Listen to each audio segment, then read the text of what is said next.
I don't know what the hell you should do with your life. I can help you figure it out, maybe. We can talk about it, but you are the person who has to decide if the things that you're aiming for, you know, get you out of bed in the morning. And then you got to specify the transformation processes and start practicing them. And you have to understand that you're going to be bad at it, but it doesn't matter, because bad's fine. Persistent is what you need to be. If you persist, with tiny improvements, if you persist, you win. It's direction that produces primary positive emotion. And so if you need positive emotion to move through life, which you do, because you can't even move without positive emotion, and also positive emotion is a good bulwark against terror and pain. If you need those things, then you need direction, you need a goal, you need a value structure. You let all that nonsense burn away. And you might say, well, I don't know what I should leave behind. And the answer to that is, that's a lie. All you have to do is ask yourself, you'll come up with a list instantly of 100 stupid things that you're doing that you know you could stop doing. Take on the consequences of error and learn from it, and then you win constantly, because even if something goes sideways, you think there's something to be derived from this. When you're in the world and something objects to you, something that matters objects to you, then in the entire unrealized world is in that thing that objects. It's all tangled up inside it. That's why it's the great dragon of chaos. It's everything that's outside of your conceptual structure. And what is that? It's everything that lurks outside of your walled city.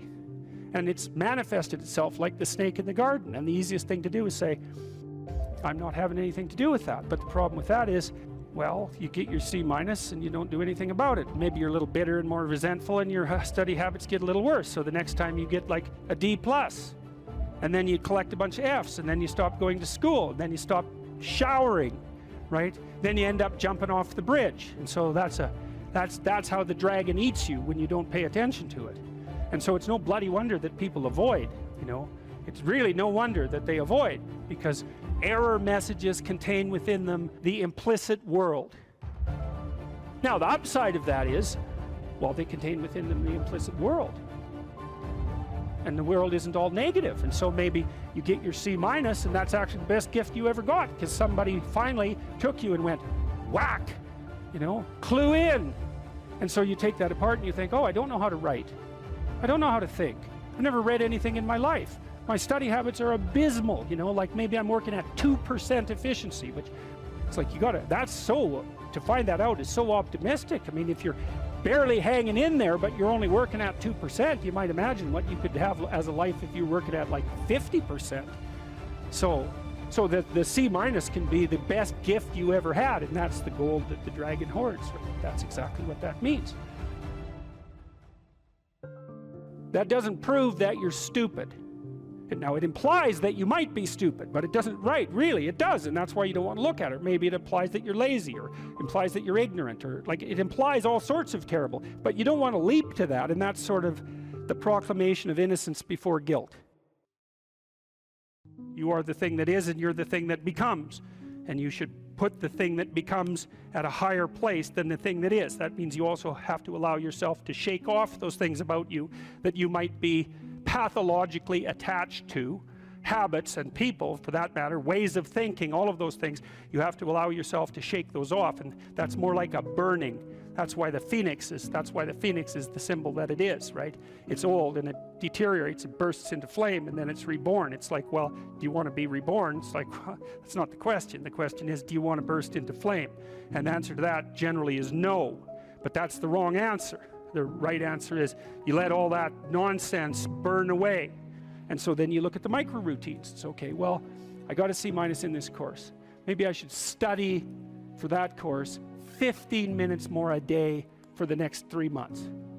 And then you ask yourself, do you think you could do that? No, I'm too useless. Okay, how about 15 minutes every second day? You think you could do that? You put it in your schedule, like 15 minutes every second day in the morning. And that's, well, you think, well, what's wrong with me? Well, I'm not very good at managing my study schedule. That's not quite down here at the behavioral level, but it's pretty close, because what you can take an action. You can open up your schedule and you can say, well, I'll mark 15 minutes aside. Then you can practice doing that. It's pretty low level in the hierarchy. It means, well, you're still not a horrible person. You just got to polish up your work ethic. It's like, shut the hell up most of the time, but now and then you don't shut up because it's time to say something. You don't want to make unnecessary enemies, though. Well, you don't want to take yourself apart any more than is absolutely necessary. Develop some of the micro routines on the other side of the personality distribution. So if you're disagreeable as hell, maybe you could start learning how to do nice things for people. And that actually works, by the way. So if you take disagreeable people who are depressed and you get them doing nice things for other people, their depression tends to lift. But then by the same token, if you're agreeable, then you should practice doing some things for yourself and being more tough-minded in your negotiation. You know, you're extroverted. It's like, okay, man, learn to spend some time with yourself, right? You're low in openness. Well, try reading a book that's outside of your, you know, your sphere of interest now and then. If you're conscientious, well, you should probably learn how to relax occasionally, and so forth. So you can, I think partly what you're doing as you're developing your personality is not moving the mean much, the average, where, you know, where you're located, but you're extending the standard deviation so that you're a bigger bag of tricks than you were before. Life has got its rat's nest of miseries, and that's for sure. And maybe you could even make a categorical statement that life is mostly a rat's nest of misery. You know, and you could make a pretty powerful argument for that. But then there's a counter question, which is, well, what if you tried not to make it any more miserable than it had to be, right? Then what would it be like? I would suspect that most of that misery would go away, because it's the unnecessary misery that really brings you down. You know, it's like, well, if someone has cancer, it's like, that sucks. But it's not like you can say, if only we had done this differently, then that wouldn't have happened. But when someone's out like torturing you in a malevolent way, or maybe you're doing the same, you can always ask yourself, well, is this really necessary? Is this just like a useless add-on to the miseries of life? That's what disheartens people. And so even in your own life, if you aren't suffering from self-imposed misery, and you're only suffering from inescapable misery, maybe you could handle that, and even maybe without becoming irredeemably corrupt. So the goal would be, well, yeah, life is a rat's nest of miseries, and maybe it has no ultimate meaning. We could say that if we're feeling particularly pessimistic, but it still leaves one question open, which is, if you didn't do everything you could to make it worse, how good could you make it be? And the least answer is, well, it could be tragedy, but maybe not hell.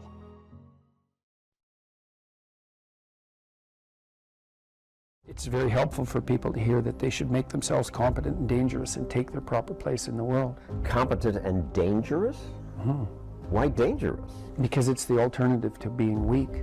And weak is not good. The people who shoot up the high schools, they're weak. They're weak. How is it good to be dangerous? Because it makes you formidable. And life is a very difficult process. And you're not prepared for it unless you have the capacity to be dangerous. That doesn't mean that you should be cruel. It doesn't mean any of that. There's a statement in the New Testament, the meek shall inherit the earth. But the meek isn't well translated. It means something more like, those who have swords and know how to use them but keep them sheathed will inherit the world. That's a way better way of thinking about it. You have to be powerful and formidable and then peaceful, in that order. And that's not the same as being naive and weak and harmless, which is what young men are being encouraged to be. It's like, that's a very bad idea. It's a very bad idea. Because naive, weak, and harmless means that you can't withstand the tragedies of life. You can't bear any responsibility. You'll end up bitter. And when you get bitter, then you get dangerous. But one thing I'm not getting, there's a big difference between letting people do something for themselves and saying men should be dangerous. By dangerous, that implies I should be ready to threaten someone, to hurt somebody. No, you should be capable of it. But that doesn't mean you should use it. There's nothing to you otherwise. Like, if you're not a formidable force, there's no morality in your self-control. If you're incapable of violence, not being violent isn't a virtue. People who teach martial arts know this full well, right? If you learn a martial art, you learn to be dangerous, but simultaneously you learn to control it. Both of those come together. And the combination of that capacity for danger and the capacity for control is what brings about the virtue. Otherwise you confuse weakness with moral virtue. I'm harmless, therefore I'm good. It's like, no. That isn't how it works. That isn't how it works at all. If you're harmless, you're just weak. And if you're weak, you're not going to be good. You can't be, because it takes strength to be good. It's very difficult to be good. People are afraid of the truth because often if you reveal it, it causes conflict in the moment. Telling the truth is definitely an adventure. Seeking for sure, but also telling. Another way of going about it is to just say what you think and see what happens. That's an adventure, because you don't know what the outcome is going to be. So look, there's this old idea that it's necessary to have faith in the truth. And so here's a way of thinking about that. Someone asks you a question, and you might think, well, here's the outcome I want, and so here's how I'm going to answer that question. So that's one way of approaching it. But another way of approaching it is, you ask me a question, I'm going to think about the answer, and I'm just going to tell you what I think. And it doesn't matter what the outcome is, because I'm willing to see what the outcome will be, predicated on the idea that there isn't a better outcome than the one that truth produces. Even if it's harsh and terrible in the short term, and sometimes it is, it's like there isn't a better way of doing it. Now, you might say, well, how do you know that? And the answer is, well, I don't know that. That's why it's an article of faith, because I believe, and I believe this deeply, the being that you produce as a consequence of telling the truth is good, by definition, even though it's harsh and often uncomfortable, because you get in trouble. One of the things that I've really learned recently, or learned to articulate better, is that there's a very tight relationship between aspiration and responsibility. The first question might be, do you need to aspire to something?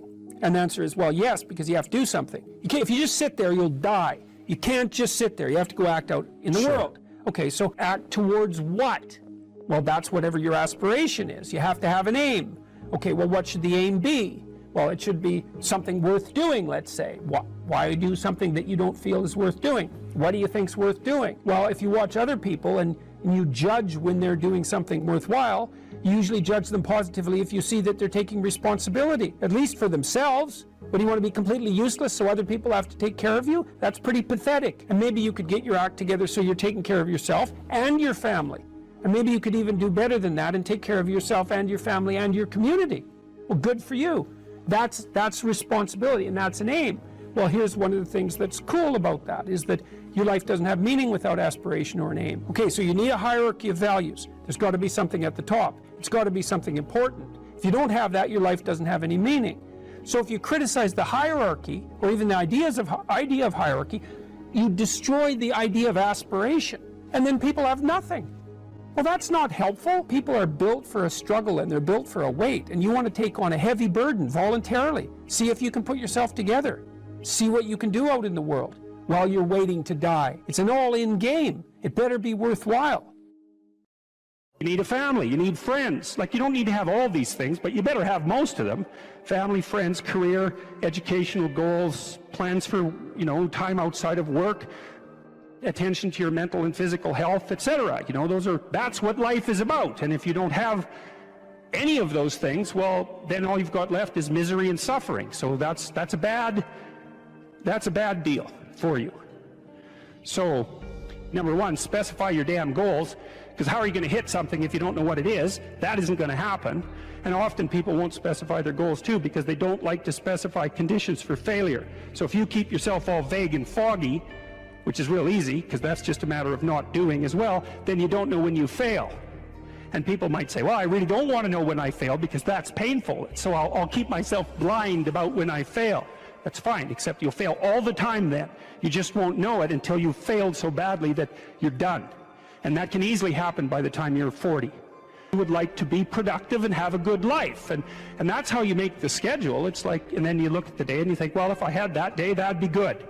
Great, and you're useless and horrible, so you'll probably only hit it with about 70% accuracy, but that beats the hell out of 0, right? And if you hit it even with 50% accuracy, another rule is, well, aim for 51% the next week, or 50.5% for God's sake, because you're going to hit that position where things start to loop back positively and spiral you upward. So that's one way that you can work on your conscientiousness, is plan a life you'd like to have. And you do that partly by referring to social norms. That's more or less rescuing your father from the belly of the whale. But the other way you do that is by having a little conversation with yourself about, as if you don't really know who you are, because you know what you're like. You won't do what you're told. You won't do what you tell yourself to do. You must have noticed that. It's like you're a bad employee and a worse boss, and both of those work for you. You don't know what you want to do, and then when you tell yourself what to do, you don't do it anyways. But, my point is that you have to understand that you're not your own servant, so to speak. You're someone that you have to negotiate with. And you're someone that you want to present the opportunity of having a good life to. And that's hard for people, because they don't like themselves very much. they're always like cracking the whip and then procrastinating, and cracking the whip and then procrastinating, and it's like, God, it's so boring and such a pathetic way of spending your time. And you know what that's like, because you probably waste like 6 hours a day. What you do now is going to multiply its effects in the future. So, and you need to know what your damn time is worth. One of the things you should be asking yourself is, when you spend an hour, was that, well, would have I paid someone $50 to have had that hour? And if the answer is no, it's like, well, maybe you should do something else with your time. And it depends on whether or not you think that your time's worthwhile. But the funny thing about not assuming that is, if you assume your time isn't worthwhile, what happens is you don't just sit around sort of randomly in a state of responsibilityless bliss. What you do is you suffer existentially. Someone who is incapable of cruelty is a higher moral being than someone who is capable of cruelty. And I would say, and this follows Jung as well, that that's incorrect, and it's dangerously incorrect, because if you are not capable of cruelty, you are absolutely a victim to anyone who is. And so part of the reason that people go watch anti-heroes and villains is because there's a part of them crying out for the incorporation of the monster within them, which is what gives them strength of character and self-respect, because it's impossible to respect yourself until you grow teeth. And if you grow teeth, then you realize that you're somewhat dangerous, or maybe somewhat seriously dangerous, and then you might be more willing to demand that you treat yourself with respect and other people do the same thing. And so that doesn't mean that being cruel is better than not being cruel. What it means is that being able to be cruel and then not being cruel is better than not being able to be cruel. Because in the first case, you're nothing but weak and naive. And in the second case, you're dangerous, but you have it under control. And you know, a lot of martial arts concentrate on exactly that as part of their philosophy of training. It's like, we're not training you to fight. We're training you to be peaceful and awake and avoid fights. But if you happen to have to get in one, and I guess the philosophy also is that if you're competent at fighting, that actually decreases the probability that you're going to have to fight, because when someone pushes you, you'll be able to respond with confidence, and with any luck, and this is certainly the case with bullies, with any luck, a reasonable show of confidence, which is very much equivalent to a show of dominance, is going to be enough to make the bully back off. And so the strength that you develop in your monstrousness is actually the best guarantee of peace. And that's partly why Jung believed that it was necessary for people to integrate their shadow.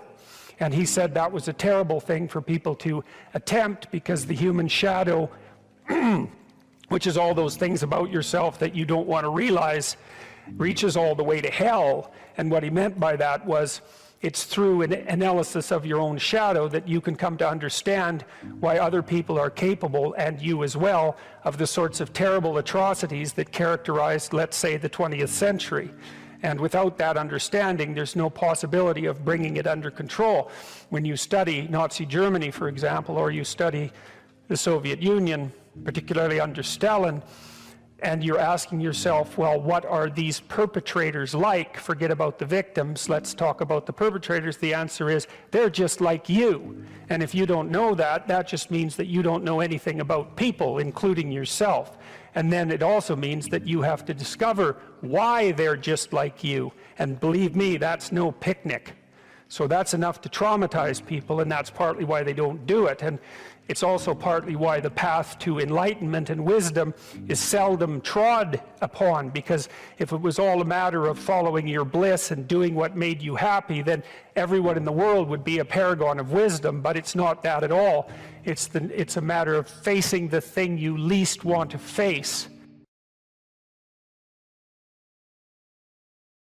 One of the things that you can, I think this heightens the meaning in your life, is to try to do difficult things, right? Aim high.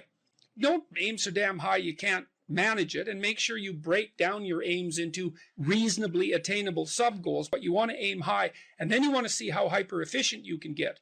That's a great thing to do in your early 20s, is to see, okay, like, discipline yourself. You think, okay, how much work can I do if I load myself right to the maximum? How far can I work? How hard can I work until I exhaust myself? And then you back off, obviously, because the optimal amount of working, productive engagement, let's say, is that which is sustainable across decades. So you have to learn that, but you don't learn that without stretching yourself to your limits to begin with. And if your life isn't everything it could be, and if you're suffering from an excess of meaninglessness, well, it means you're not oriented in the world of chaos and order properly. It's like you could learn to discipline yourself. Figure out what it is that you need to do and that you want to do, and then see how efficient you can get. Because one of the things that's quite fun is to figure out, if you have a task, I always tell my graduate students this if they're doing an experiment too. If you have a task that you have to do, it's really interesting to spend a few minutes, sometimes hours, depending on how long the task is. See if you can figure out how to do it from 5 to 10 times faster. It means you'll have to rearrange the way you think about it, but you can often do it. And that's how extremely productive people get so hyper efficient.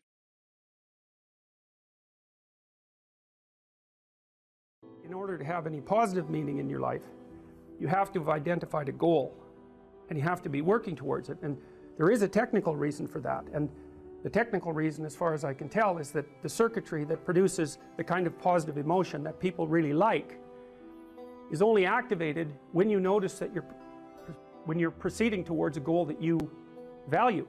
And so that means that if you don't have a goal that you value, you can't have any positive emotion. So technically that's the incentive reward system, and the underlying circuitry is dopaminergic, and when that circuitry is activated, then it's part of the exploratory circuit. It gives you the sense of being actively engaged in something worthwhile. You tend to think of positive emotion as something produced by reward, but there's two kinds of positive emotion. One is the reward that's associated with satiation, and that's consummatory reward, and that's the reward you get when you're hungry and you eat. But the thing about eating when you're hungry is that it destroys the framework within which you were operating, right? It's time to eat. Well, you eat, and then that framework's no longer relevant. So the consummatory reward eliminates the value framework, and then you're stuck with, well, what are you going to do next? And so the consummatory reward has with it its own problems, but the incentive reward is constantly what keeps you moving forward. And incentive reward, because it's dopaminergic, also is analgesic, literally analgesic. So if you're in pain, you take opiates, and that will cut the pain, but so will psychomotor stimulants like cocaine or amphetamines. And so it's literally the case that if you're engaged in something that's engaging and you're working towards a goal, that you're going to feel less pain. And you can see this happening with athletes who, they'll break their thumb or something, or maybe sometimes even their ankle, and they'll keep playing the game. Of course, afterwards they're suffering like mad, but the fact that they're so filled with goal-directed enthusiasm means that, well, the pain systems are in some sense shut off. So that's an interesting thing, because what it suggests, then you could imagine, I might say, well, how happy are you that you've made a certain amount of progress? And if you think about it, what you'd say is, well, it depends on how much progress and in relationship to what. So hypothetically, you're going to be happier if you've made quite a bit of progress towards a really important goal.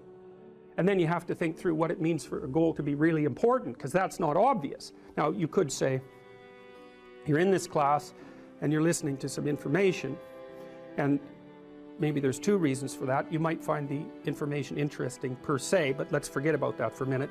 You need to listen to the information so that you can do well on the assignments, so that you can do well in the class. You need to do well in your classes so that you can finish up your degree. You need to finish up your degree so that you can find your place in the world. You need to do that so that you're financially stable, and maybe you can start a family and have a life, and that's all part of being a good person, something like that. And so that's a hierarchy of goals, and you might say that being a good person would be the thing, however vaguely thought through, that's at the top of that hierarchy. And then when you're doing things that serve that ultimate purpose, then you're going to find those more meaningful, and that meaning is actually produced as a consequence of the engagement of this exploratory circuit that's nested right down in your hypothalamus. It's really, really old. It's as old as thirst, and it's as old as hunger. It's really an old system. And so you want to have that thing activated.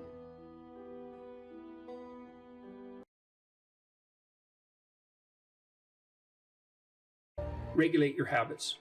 Try to get up at approximately the same time each morning. I would recommend that you get up approximately when other people get up. So that would be something in the neighborhood of 7:30 or 8 in the morning, perhaps earlier, perhaps a little bit later, but you want to stabilize that, because your circadian rhythms operate more, fluidly, and your mood is likely to be regulated better if there's islands of stability in your daily routines. Human beings like daily routines, just like dogs like daily routines. And so regulate your sleep.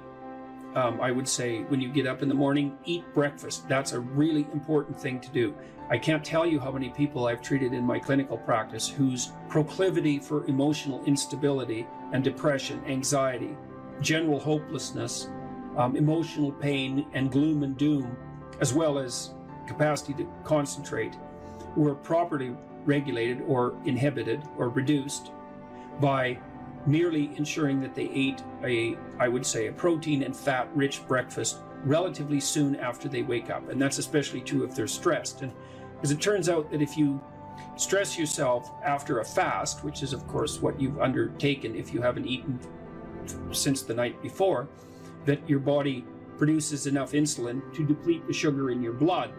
And then it's very difficult for you to become regulated properly with regards to your metabolism until you sleep again. And so it can be regulating your sleep, and your breakfast eating habits in particular can be in a very effective way of regulating your mood and increasing your capacity to concentrate. The other thing I would say is that scheduling your time is also extraordinarily useful. And so I can tell you a little bit about how to use schedules effectively. You should develop a long-term plan. So you have to set up your long-term vision. And then I would say once you set up that vision so that you know how to orient yourself, then you should start designing your days. And you can do that very effectively with a calendar like Google Calendar. Many people say, well, I hate using a schedule or I hate using a calendar. What you're doing is using the calendar as an external tyrant that's telling you what you should do if you were going to be a conventionally good person each day. So you load yourself up with arbitrary responsibilities. But that's not really how you should use a schedule. What you should use a schedule to do is to design the day that you would most like to have. And obviously that's going to include accepting some responsibility and undertaking to make progress on those things that you have to make progress on to keep your life from collapsing into chaos. But it should also mean that you schedule in activities that make you actually want to have that day. And so if you're using a schedule properly, that it can be your friend. And that can also be something that can increase your capacity to concentrate. And then I would say, well, if you're very scattered, then you can start to train yourself. You might say, well, I need to learn to read without distraction. So maybe what you do, you say, okay, well, for the next week, I'm going to read 10 minutes a day, and I'm going to try to limit the distractions. And if you're successful at that, then you could try 12 minutes a day. And if you're successful at that, you could try 15 minutes a day. And the trick is to set a goal for yourself that is slightly beyond your current level of performance, enough to be challenging, enough to be worthwhile if you accomplish, but not so difficult that you're likely to fail. And then practice incrementally, day by day, trying to inculcate the habits that you want to inculcate. And assume that it'll take you a number of months or even a number of years in order to become very fluent at the habit. The important thing is to start improving incrementally, because incremental improvement pays off like compound interest.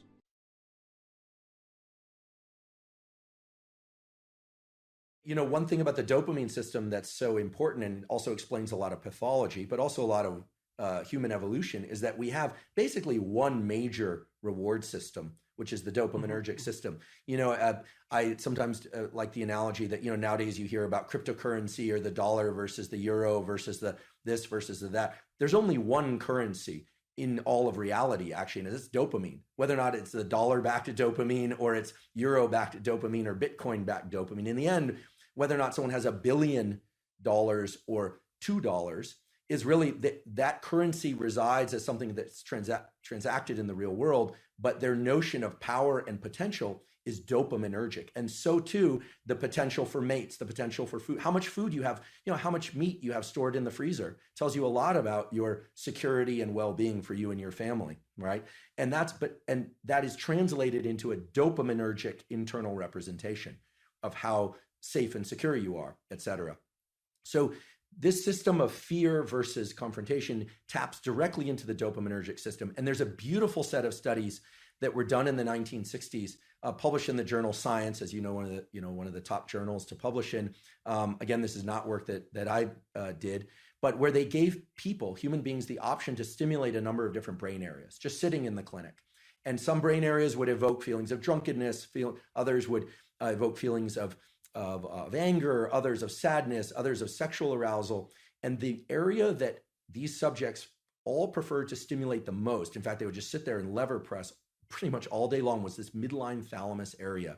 And the subjective feeling that they reported, I find this interesting and would love your thoughts on this, is one of mild frustration, anticipation of something, although they didn't know what. Yeah, anticipation. And it's this idea, I think, that it's tapping into the dopamine system. And the dopamine system... The dopamine system says something good is going to happen. That's right. The key... It says something good is going to happen. Something good is going to happen. And it's an appetitive state in some sense, because it doesn't signify the acquisition of... It's not satiating. Right. It's appetitive. That's right. And so it drives you forward. And you might think that being driven forward would be unpleasant, but if you're, in some sense, if you're activating the systems that drive you forward voluntarily, then that's the most positive form of positive reinforcement you can have. I think I read animal researchers who said that when they watched animals who were bar pressing to receive stimulation in those brain areas, the animals would look forward as if something was about to appear that they wanted to have appear. Incredible. So that was part of that apprehension. Part of it's a hope system in some sense. Right? It's the elicitation of hope. That's right. It's dopamine, and here I'm robbing words from others, like my colleague Anna Lemke, who, it's not about having, it's about wanting. It's not about pleasure as much as it is about craving and motivation and drive. And something critical about And Panksepp called it seeking. Yeah, brilliant. I never met Panksepp. Did you? You met Yak? I met him online. We were in a neurological chat room, so to speak, for a neuropsychological chat room for about 5 years, and I had a chance to interact with him a fair bit in that. So that was really good. I'm envious. He's done beautiful work, and thank you for calling people's attention to his work. I know you've done that many times, and such key work. The dopamine system is in touch with the autonomic system, sure, because it has to register success versus failure of some pursuit. The prefrontal cortex is actually part of the dopamine reward system. People often overlook this, and then we just think about nucleus accumbens and ventral tegmental area. But the prefrontal cortex, because, as you pointed out before, it is generating possible outcomes, different rules, different selves are being projected into the future. You can think that the 2 marshmallow task, the classic, give kids the option to either have a marshmallow now or wait and have 2 marshmallows, and the cute little videos of the kids, in the room with the marshmallows, sniffing it, talking to it. Occasionally a kid will just stuff it in his mouth. Another child will turn away, delightful, right? And all sorts of ideas have come about how they do in life versus if they can wait or not wait. In any case, that's dopaminergic anticipation. The key thing with dopamine, I think, that encapsulates the most of it is this notion of reward prediction error, which is very simple. If you are excited and anticipating something, you are generating some internal sense of the probability of it happening. We're going to the ice cream store, kids. Let's go. We're going to have ice cream. We have ice cream. It's closed. The disappointment that they experience actually brings them far lower than they would feel, much more sad than they would feel than had you not told them you were going to get ice cream, which speaks exactly to what you were saying, that it's an anticipation signal. So dopamine's going up, we're going to get ice cream, and then no. So it drops below baseline. They would have been better off being not told they were going to the ice cream store. Just drive right by it. The danger of hope. The danger of hope. If you anticipate that it's going to be open, and again, this could translate to any scenario, and it's open, there's a dopaminergic signal upon receiving the reward, but it then drops a little bit. This is the basis of addiction, actually. Drops a little bit below baseline transiently. So we always think of the ice cream is the reward. Well, actually, the reward was right before you had that first lick of ice cream, because you know you're going to get it. This is also true of sexual behavior. It's true of people who sell a company, or they're anticipating something exciting, or of a wedding. It also sort of partially explains this notion of postpartum depression, where people are so excited about something, the delivery of a child or something, on the arrival, and then for some reason they feel let down. It's because the anticipation was that great. So many scenarios. There might be an exhaustion component there too. Right. Well, it's also the case, if I remember correctly, that that dopamine kick. So imagine what it does is backtrack the neural systems that were activated as the reward was approached. So then it feeds back reinforcement, not reward, but mediates cellular growth and maybe myelinization. It's increasing the efficiency of the neural connections of the systems that were activated just prior to receiving that reward in the order they were prioritized, That's right. in the order they were manifested. So the closer the behavior is to the receipt of the reward, the more it's reinforced and more likely to be manifested in the future. And then there's a decay function going back in time. And that's partly how an addictive subpersonality can grow too, right? Because you can imagine that there's a certain state of mind that you're in. Maybe it's a state of something approximating nihilistic hopelessness that grips you every time you're motivated to seek out your favorite drug. And that's fairly far back in the activation chain, but it's there every time you take a hit. So what happens is the dopaminergic reinforcement produced by the drug reinforces that nihilistic hopelessness that drives the drug-seeking behavior. That's right. And that's how, in part, you develop a monkey on your back. Yeah, I love the example, even though I'm sad that it happens for people. I love the example because what you're saying is that, and it's exactly right, that the memory for events and states of mind and emotions that preceded a successful collection of reward or arrival at reward is set into a huge number of motor commands, some of which are subconscious. And the ultimate dopamine signal, actually I experienced this the other day. I can give an example. My girlfriend and I decided to go to the beach. We were going to do this little ritual that we've been talking about doing for a while. And I had on a piece of paper what we had written out we were going to do. And I had it in my back pocket. And we got to the ocean and the sun was setting. It was sort of perfect timing for this. And the piece of paper was gone. And I thought, oh my goodness, how did I screw this up? Like, of all the things, I'm supposed to,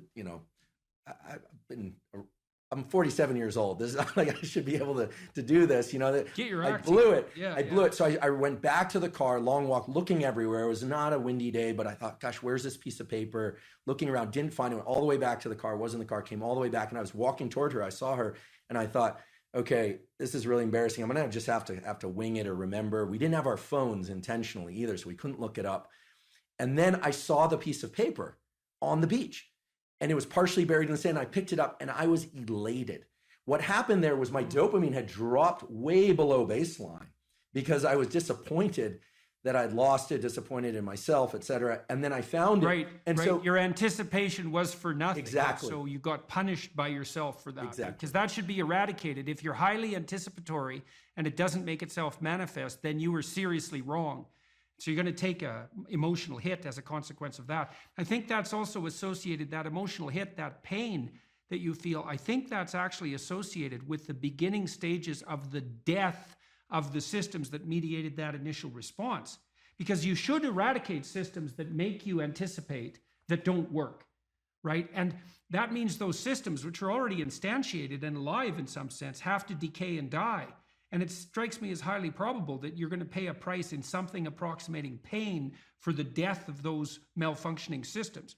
It's also because why wouldn't they fight for their lives to some degree? Why wouldn't they resist the decay and death that might be necessary to keep you going? Why? There should be some pain associated with that logically, because it is a biological transformation. Yeah, it's an interesting a lens to view it through. That self image that I had in that moment of, I'm the responsible partner who can take care of a simple thing, right? For this nice little ritual that we'd been talking about doing for a while. I failed, right? So that part. Well, it's also so interesting. You think about that. This is a depressive cascade, and it's very hard to bind, because imagine you anticipate something and then you make a mistake. Now the question then becomes, how significant is the mistake? And one view of your error would be, well, the paper blew out of my pocket and that could happen to anybody. And the more catastrophic interpretation would be, and it's an extension of the thought path that you started to walk down, well, I'm near 50 years old, I should be much more responsible than this, and there's something wrong with me as a person. And then a depressive person would go even further. They'd say, well, not only is there something wrong with me in this decision, this is a decision like every other decision I make right now. I never make a good decision. In the past, I've never made a good decision, and there's no way I'm going to change in the future. And so the depressive takes that punishment response, let's say, that's a consequence of failed anticipation, and can't bind it. It just takes out all of their potential future selves. That's a good way of thinking about it. Yeah. And so then they're in a depressive pit. Yeah, So that's too much learning from failure. right. I'm really I'm grateful for your insight on this, because indeed, if I'm honest, my thought train went to the point of I didn't think, oh, I'm a total failure because I lost this piece of paper. I thought to myself, well, if it were a priority, I would have ensured I wouldn't have lost it. Right. She'll interpret it as not being a priority. Like, where are my priorities? Am I overspent? Like what's going on? You start to sift into the full set of questions. And then, of course, finding the paper resurrects the sense of self. It was, I think it was in that movie, Pulp Fiction. Yeah, well, that binding problem is really tricky, because so there's some good rules of thumb for that, which is one of the rules of thumb for that's extremely useful, that's socially instantiated, is innocent until proven guilty. Right, so you might say when those thoughts come up, because they're adversarial and accusatory thoughts, you might say, well, that is part of the realm of possibility, but I shouldn't. When your child does something wrong that's minor, you don't say you're a rotten kid, right? You bind it. You say, look, kid, here's a bunch of things you're doing right. But in this particular example, specific situation, here's the minimal thing you did incorrectly and how to alter it. And it's a really good habit of mind. It's like to address towards yourself as well as to other people, which is to say, well, what's the minimum crime that I'm responsible for in this moment? And that's part of this miracle of the presumption of innocence, and especially without proof. And a lot of what I did in my clinical practice to people who had a depressive temperament was help them make a case for themselves. It's like, well, maybe you're as bad as you think you might be, but maybe not. Let's take the contrary argument. Let's make you as innocent as you can be in this situation, and only narrow the repair to the absolute minimum that needs to be manifested. But the young men really need to hear this more, I think, is that you should be a monster. Because everyone says, well, you should be harmless, virtuous. You shouldn't do anyone any harm. You should sheath your competitive instinct. You shouldn't try to win. You don't want to be too aggressive. You don't want to be too assertive. You want to take a back seat and all of that. It's like, no. Wrong. You should be a monster, an absolute monster, and then you should learn how to control it. If you're harmless, you're not virtuous. You're just harmless. You're like a rabbit. A rabbit isn't virtuous. It just can't do anything except get eaten. It's not virtuous. If you're a monster and you don't act monstrously, then you're virtuous.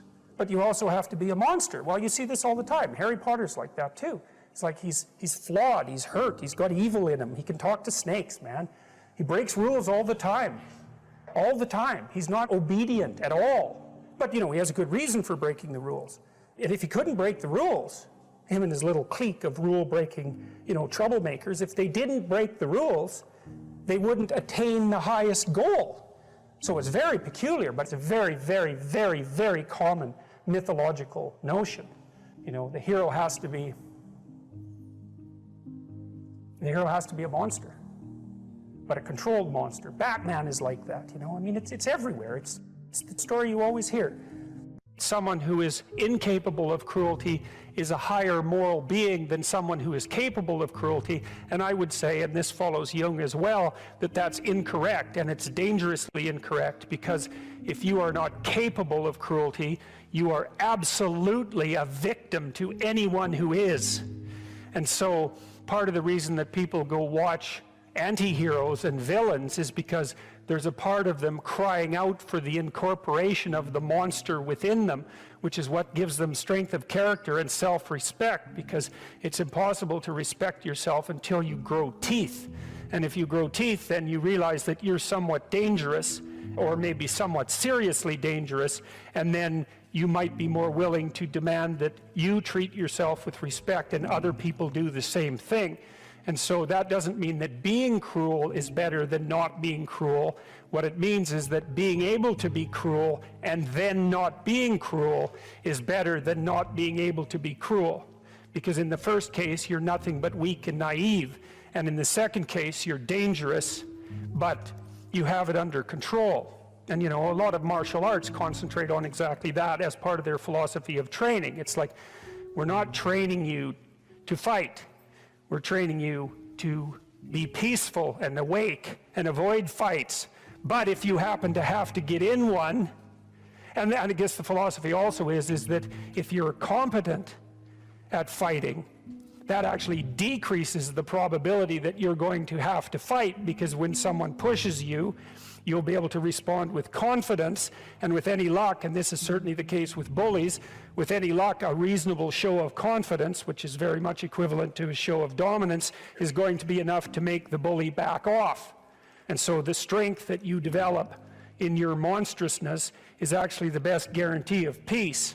And that's partly why Jung believed that it was necessary for people to integrate their shadow.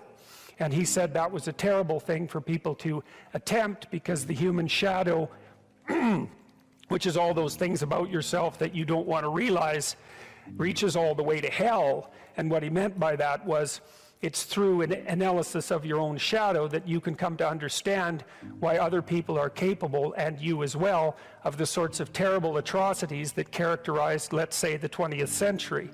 And without that understanding, there's no possibility of bringing it under control.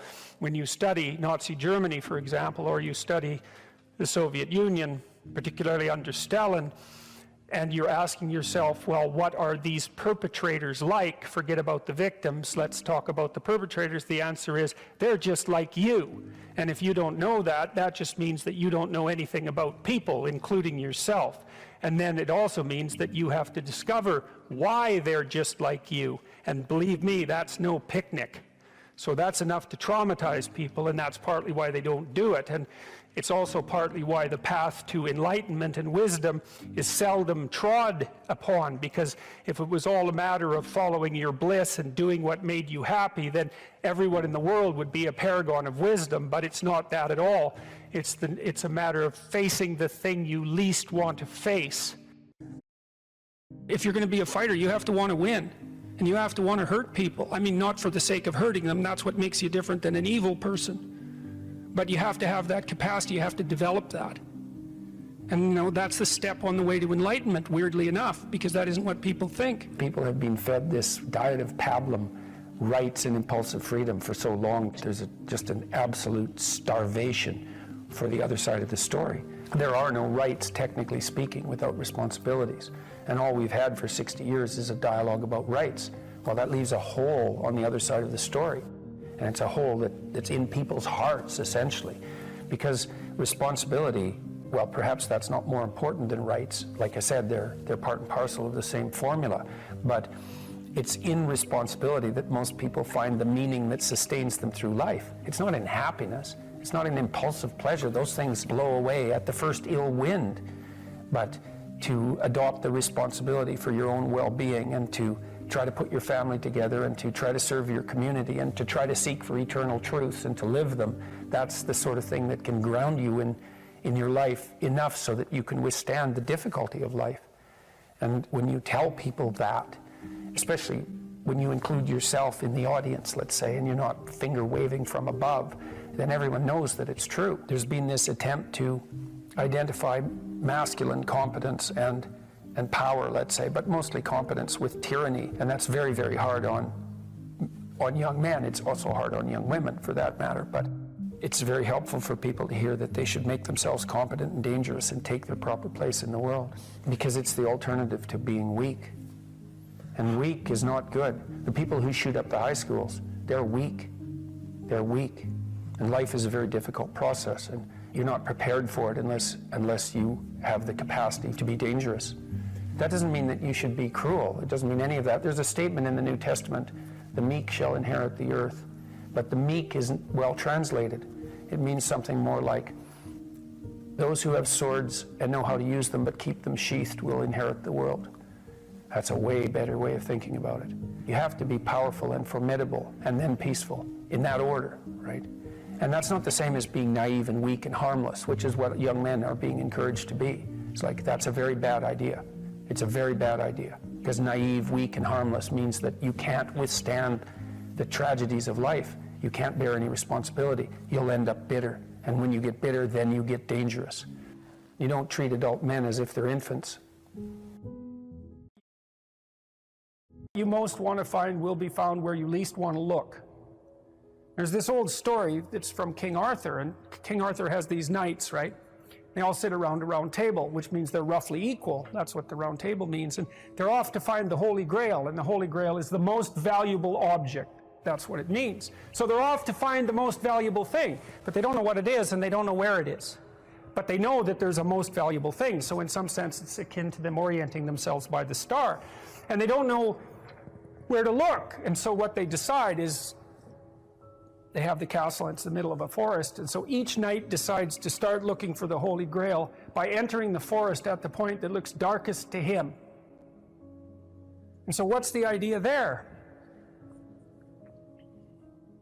Well, imagine there are things that come easy to you, and that you're fond of pursuing, and that you're happy about pursuing. So you've found those and pursued them, and you've mastered them.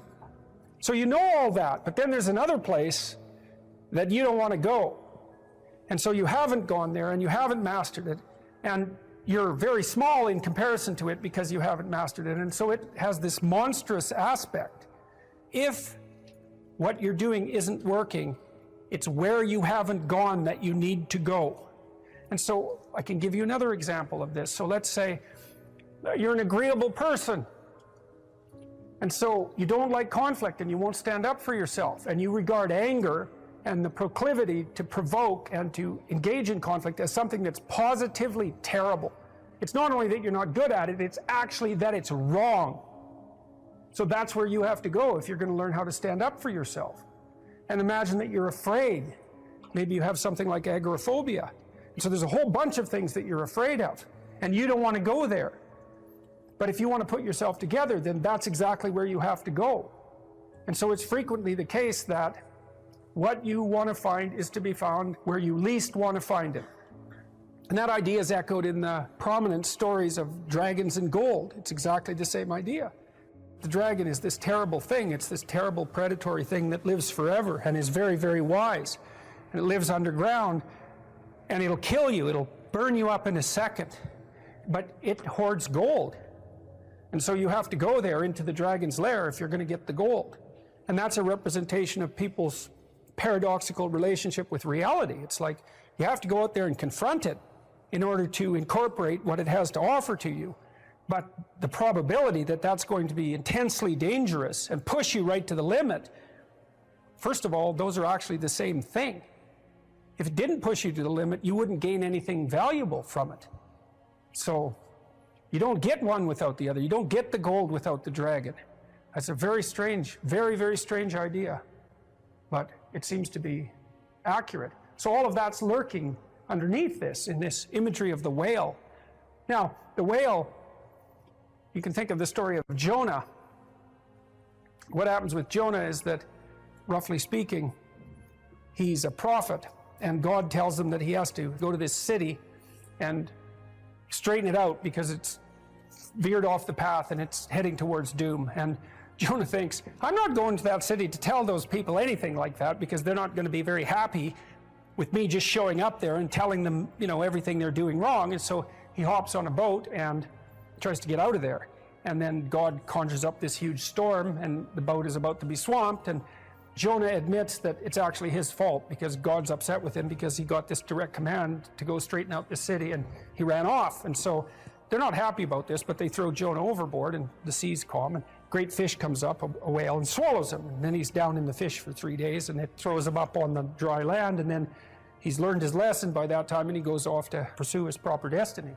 So that's echoed in this story as well, that if you don't follow the pathway that you're supposed to follow, the seas will become stormy for you, and something will come up and pull you down, and you'll be in a terrible place for some length of time till you learn your lesson. And if you're lucky, you'll get spit back up on shore, and then you can go do what you should do. Well, I mean, that's not a lesson that anybody needs to have interpreted. I think everybody understands that. part of spiritual development is to recognize the satanic tendencies that characterize you and to fully wrestle with them and to integrate them. That's the thing. It's not so much to cast them away, it's to transmute them. You know, and you can see the difference between people who've done that and people who haven't, at least to some degree, because people who haven't integrated the shadow at all are naive. And you can tell that when you look at them, and you can tell that when you talk to them. And because they're naive, they're often resentful as well because they get taken advantage of. And someone who's integrated that more, they're dangerous in the martial arts sort of way, which is they're dangerous, but they don't have to use it because their presence radiates implicit potential for havoc, and that's really necessary. It's one of the things that gives people self-respect. Or how starting to clean up the room changed their life. That's quite fun because it's something I always tell people to do instead of going out and protesting. Jesus, I just can't stand Cleaning up that. the room? Yeah. Meaning? Well, my sense is that if you want to change the world, you start from yourself and work outward because you build your competence that way.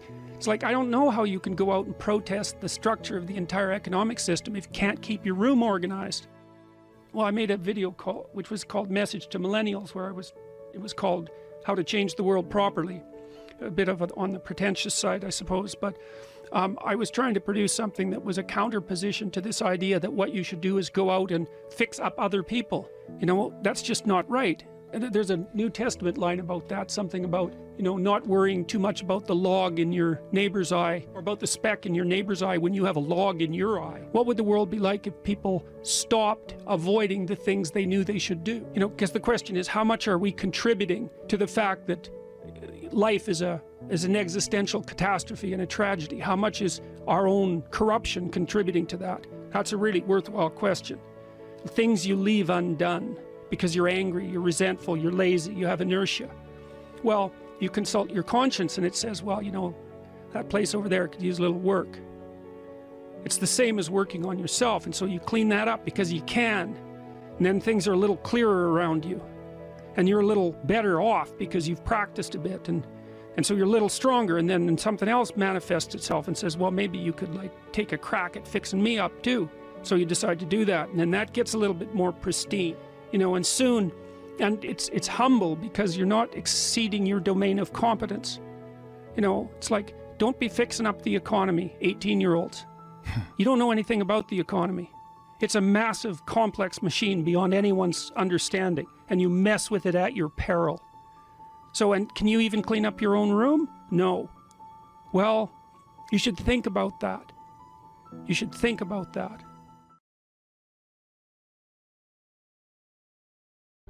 If you don't know who you should be, pick something. Pick something. Pick something that would be an accomplishment. Even do it somewhat arbitrarily, because you know, maybe you have too many choices, you don't know what you're interested in. Start somewhere, aim at something, do it. Maybe it's a 6-month certificate at something. Maybe it's an online course. Whatever. Pick something. Work hard at it. See what happens. What'll happen is, well, you'll get more disciplined as a consequence of the work, and so that'll make you a somewhat different person. But also, as you work on it, you'll figure out in more detail why it's for you or why it's not. And then when you make the next decision, you'll be more informed. That's how a self-correcting cybernetic system works, essentially. You establish an aim and you move towards it. As you move towards it, you gather information. That may shift your aim, but you have to move towards the aim. So in essence, even if you don't accomplish what you set out to do, that the lessons along the way, that is the higher lesson at some level. Yes, well, and you, let's say you should try to accomplish it, but I say, let's say, well, you get halfway through it and you think, I really know this isn't for me. Then you might say, well, how do you know you're not just copping out? Yeah. And I would say, well, you can set up a check against that by swearing when you start something that you won't switch it except for something more difficult. And then, because, you know, everybody has that tendency to rationalize their procrastination, and that's a good way of protecting yourself against that. It's like, I can quit this, but I have to have a better plan that's more difficult, and I can jump into that. And this is This is also associated with something like the necessary minimum of respect for tradition. If you pick a goal, it'll be a goal that's a social institution of some sort, virtually, with virtual certainty, because it has to be valuable to other people to be valuable, generally speaking. You don't want to be so cynical that you stop yourself from pursuing anything because nothing's worthwhile. That's not helpful. And everyone knows that. And you might say, well, I can't get out of that cynicism. And I would say, well, jumping out of the cynicism may be very difficult. Try just doing something local. Just pick something. You know, if you don't have a relationship, make a dating profile. You don't even have to put it online. But at least you have the profile. You're taking a step in that direction.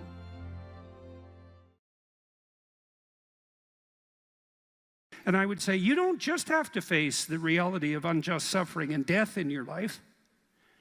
You have to face the reality of hell. And you might say, well, I don't believe in hell. It's like, well, do you believe in Nazi Germany? You know, do you believe in Stalinist Soviet Union or Maoist China or Cambodia? That's hell. And you can assess that more deeply. You could say, well, that's not even hell. That's not as precise a formulation of hell as you might be able to conceptualize. Hell is actually participation in the process that led to the establishment of those countries. And that's something that human beings do. And the fact that we do that is something we have to face. And maybe that's even worse than death. And I think you can make a case for that. I really do. I think there are things in life that are worse than death. There are things in life that are worse than unjust suffering and death. And the things that lead to hell are worse. And you might think, well, I don't have to worry about that. It's like, yeah, you do, as a matter of fact, because you're going to face those things too. And you're going to face that when you face your own malevolence, which you will, and you're going to face that when you face the malevolence of others, including the mob. And some of that's just death and tragedy, and some of it is something far darker and deeper than that. And so, yeah, you face that. And so that's kind of interesting. And then you might think, well, how should you face that? And that's where Tammy's story is relevant. It's like, well, so she went and swam with the sharks. And I wasn't very happy about that because our life has been adventurous enough. I thought, do you really need to go swim with the sharks? And the answer seemed to be, well, that would be an adventure. And, you know, I don't interfere with her when she's having an adventure. She's going to go have an adventure. It's far be it for me to interfere. And then she told me, you know, that you had to look the shark in the eye or it would think you're prey. Think, well, what do you have to look in the eye so you're not prey? And, you know, human beings have been trying to figure that out for a long time because we're strange animals, because we're predators, but we're also prey. And so I guess at any moment you're sort of deciding, well, are you a predator? Are you the thing that's on top, or are you prey? And you're prey if you turn tail and run. And there's a psychological truth there, like a deep psychological truth. And it seems to be something like, if you practice forthright and voluntary exposure to that which terrifies and dismays you, it transforms you. And we really know this as psychologists. We even know there's more and more evidence suggesting, for example, that if you imagine you adopt this attitude of voluntary confrontation, that changes you psychophysiologically. So much of the biochemistry of motivation and emotion is transformed when you take a stressor which could be oppressive and paralyze you and cause you to withdraw, and you reverse that and you decide to advance. It's like a different spirit inhabits you. And I mean this physiologically. There's a whole different pattern of being that makes itself manifest in you neurologically and psychophysiologically and pharmacologically. So you take it on as a challenge, right? And that transforms you at a cellular level too, because one of the things we've discovered in recent years is that if you do something new and complex, then that turns on that parts of your DNA that haven't produced proteins before will start producing new proteins. And reconstruct you from the cellular level up. So it's a deep transformation, and we have no idea how deep. And again, you could ask yourself, if you didn't withdraw in fear from anything from everything that life threw at you, who could you become? And I would say that's the central religious question in some real deep sense. You know, are more things thrown at us than we can manage? Well, that's a tricky question, because pretty dreadful things are thrown our way. And you might say, well, that just presents an insuperable barrier to progress. That's not very helpful, because you're alive, here you are, you got these problems to contend with, and if it's an impossible task, then how could you be anything but hopeless and desperate? But then you think, well, wait a second, how would things transform if I took this on as a voluntary adventure? You know, regardless of its scope, and the scope would include unjust suffering, death, and hell. And that's not just some religious or metaphysical vision. It's like, no, you're actually going to have to contend with that in your life, in whatever way those things make themselves manifest to you personally. That's coming, man. And so maybe you better get prepared. And then the question might be, well, what would happen if you got prepared? And the answer might be, you'd be prepared. And I think the religious enterprise, in its deepest sense, is that process of preparation.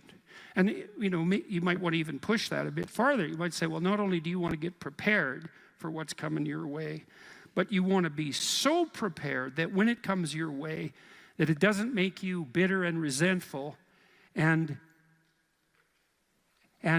tempted by the desire to walk the path that would make all of that even worse. And so you might say, well, if you could really face up to what you need to face up to, not only could you turn yourself into someone that could bear the catastrophe of life and exposure to hell, but maybe you could turn yourself into someone who would still do good even while facing those things. And that's a pretty noble goal, you know, because it's realistic. It's not naive at all. It says, look, man, you know, trouble's coming your way, and it's real. And yet it's possible that you could confront that and still do good in the deepest sense. It's like, well, that's quite something. It would be really quite something if that's true. And one of the preconditions of that would be faith, I suppose. And in some sense, that's what Tammy was manifesting when she went down and swam with the sharks. Faith that if she looked the bloody predator in the eye, that would solve the problem.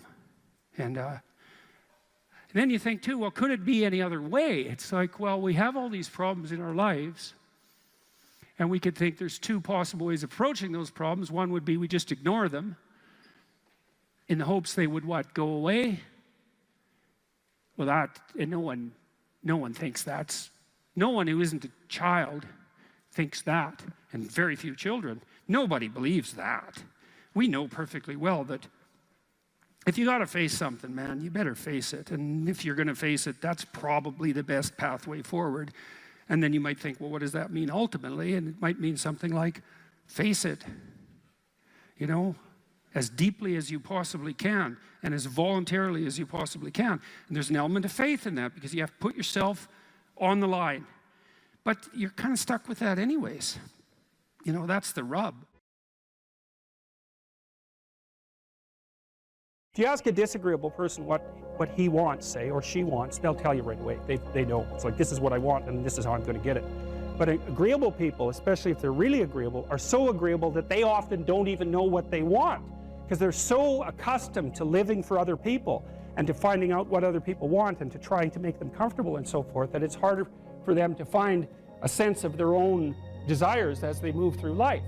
And that's not, look, there's situations where that's advantageous, but it's certainly not advantageous if you're going to try to forge yourself a career. That just doesn't work at all. And so even though on average men and women don't aren't that much different in terms of their levels of agreeableness by the group. If you go out and you look at the extremes, they're very different. So all of the most agreeable people are women, and all of the most disagreeable people are men. And the thing is, the extremes are often what matter rather than what's in the middle. And so one of the ways that's reflected in society, by the way, is there's way more men in prison. And the best personality predictor of being imprisoned is to be low in agreeableness. It makes you callous. Now you might think, well, what's the opposite of compassion and politeness? And the answer to that is, I think it's best sort of conceptualized as a trading game. So let's say that we're going to play repeated trading games. And if you're very agreeable, then you're going to bargain harder on my behalf than you're going to bargain on your own behalf. Whereas if you're very disagreeable, you're going to do the reverse. You're going to think, I'm in this trading game for me, and you're going to take care of your own interests. Where an agreeable person is going to say, no, at best this is, at worst this has to be 50-50, but I'd like to help you every way I can. One of the things you have to be careful of if you're agreeable is not to be exploited, because you'll line up to be exploited. And I think the reason for that is because you're wired to be exploited by infants. And so that just doesn't work so well in that actual world. And one of the things that happens very often in psychotherapy, people come to psychotherapy for multiple reasons, but one of them is they often come because they're too agreeable. And so what they get is so-called assertiveness training, although it's not exactly assertiveness that's being trained. What it is the ability to learn how to negotiate on your own behalf. And one of the things I tell agreeable people, especially if they're conscientious, is say what you think. Tell the truth about what you think. There's going to be things you think that you think are nasty and harsh, and they probably are nasty and harsh, but they're also probably true. And you need to bring those up to the forefront and deliver the message. And it's not straightforward at all, because agreeable people do not like conflict. Not at all. They smooth the water. And you can see why that is in accordance with the hypothesis that I've been putting forward. You don't want conflict around infants. It's too damn dangerous. You don't want fights to break out. You don't want anything to disturb the relative peace. And if you're also more prone to being hurt physically and perhaps emotionally, you're also maybe loath to engage in the kind of high-intensity conflict that will solve problems in the short term, because it takes a lot of conflict to solve problems in the short term. And if that can spiral up to where it's dangerous, which it can if it gets uncontrolled, it might be safer in the short term to keep the waters smooth and to not delve into those situations where conflict emerges. The problem with that is it's not a very good medium to long-term strategy, right? Because lots of times there are things you have to talk about because they're not going to go away. And the advantage to having a well-socialized disagreeable person is that they really don't let much get in their way. So if you can get a kid who's disagreeable socialized, that person can be quite the creature, because they're very forward-moving in their nature and very difficult to stop. But if you don't get them successfully domesticated, tamed, roughly speaking, by the time they're 4, their peers reject them. And that's a big problem, because your job as a parent is to make your child socially desirable by the age of 4. Like you want to burn that into your brain, because people don't know that. That's your job. And here's why. It's easy if you think about it carefully. So you imagine you've got a 3-year-old child, so sort of halfway through that initial period of socialization, and you take that child out in public. Okay, what do you want for the child? Who cares about you? What do you want for the child? You want the child to be able to interact with other children and adults so that the children are welcoming and smile and want to play with him or her, and so the adults are happy to see the child and treat him or her properly. And if your child's a horrible little monster because you're afraid of disciplining them or you don't know how to do that properly, then what they're going to do is they're going to experience nothing but rejection from other children and false smiles from other parents and adults. And so then you're throwing the child out there into a world where every single face that they see is either hostile or lying. And that's not something that's going to be particularly conducive to the mental health or the well-being of your child. If your child can learn a couple simple rules of behavior, like don't interrupt adults when they're talking too much and pay attention and try not to hit the other kids over the head with the truck any more than is absolutely necessary, and share and play properly, then when they meet other kids, the kids are going to try out a few little play routines on them, and that's going to go well, and then they're going to go off and socialize each other for the rest of their lives. Because that's what happens, is that from 4 years old onwards, The primary socialization with children takes place among other children. And so if the kids don't get in on that early, they don't move into that developmental spiral upwards and they're left behind. And you can imagine how terrible that is, because a 4-year-old will not play with another 4-year-old who's 2. But a 5-year-old certainly will not play with a 5-year-old who's 2, right? Because the gap is just starting to get unbelievably large. And so the kids start out behind, and then the peers leave them behind, and then those kids are alienated and outside the peer group for the rest of their life. Well, those are the ones that grow up to be long-term antisocial, right? They're already aggressive. It doesn't dip down. Now, what happens to normal boys, roughly speaking? Imagine the aggressive 2-year-old types. They get socialized, so their level of aggression goes down, and then they hit puberty and testosterone kicks in, and bang, levels of aggression go back up. And so that's why males are criminals between the ages roughly of 16 and about 25. So, and it matches the creativity curve, by the way. It's so cool. If you look at the spike of creativity among men, 16 to 25, and it starts to go down, criminality matches that absolutely perfectly. So that's quite cool. So, and so the testosterone levels raise the average level of aggression among men. It's more dominance than aggression, actually, and testosterone is by no means all bad. And then it starts to decrease at about age 25 or 26, which is usually when men stop staying up late at night, stop drinking as much, develop a full-time career, and take on the burdens and responsibilities and opportunities that are associated with a long-term partner and family. And so, well, so that's the development of what I would call predatory aggression, because I also think that the agreeableness distribution is probably something like predatory aggression versus maternal sympathy. It's something like that. So if you look at other mammals that are predators, because we're predators as well as prey animals, if you look at other animals like bears, the male bear has absolutely nothing to do with the raising of the infants. In fact, the female bears will keep the male the hell away because he's likely to kill the infants and maybe even to eat them. So there's no maternality at all in solitary male mammalian predators. It's really useful to investigate the viewpoints of people who have opposing views to yours, because they'll tell you things. Not only will they tell you things you don't know, they'll also tell you how to see the world in ways that you don't see it. And they'll also have skills that you don't have, that you could develop.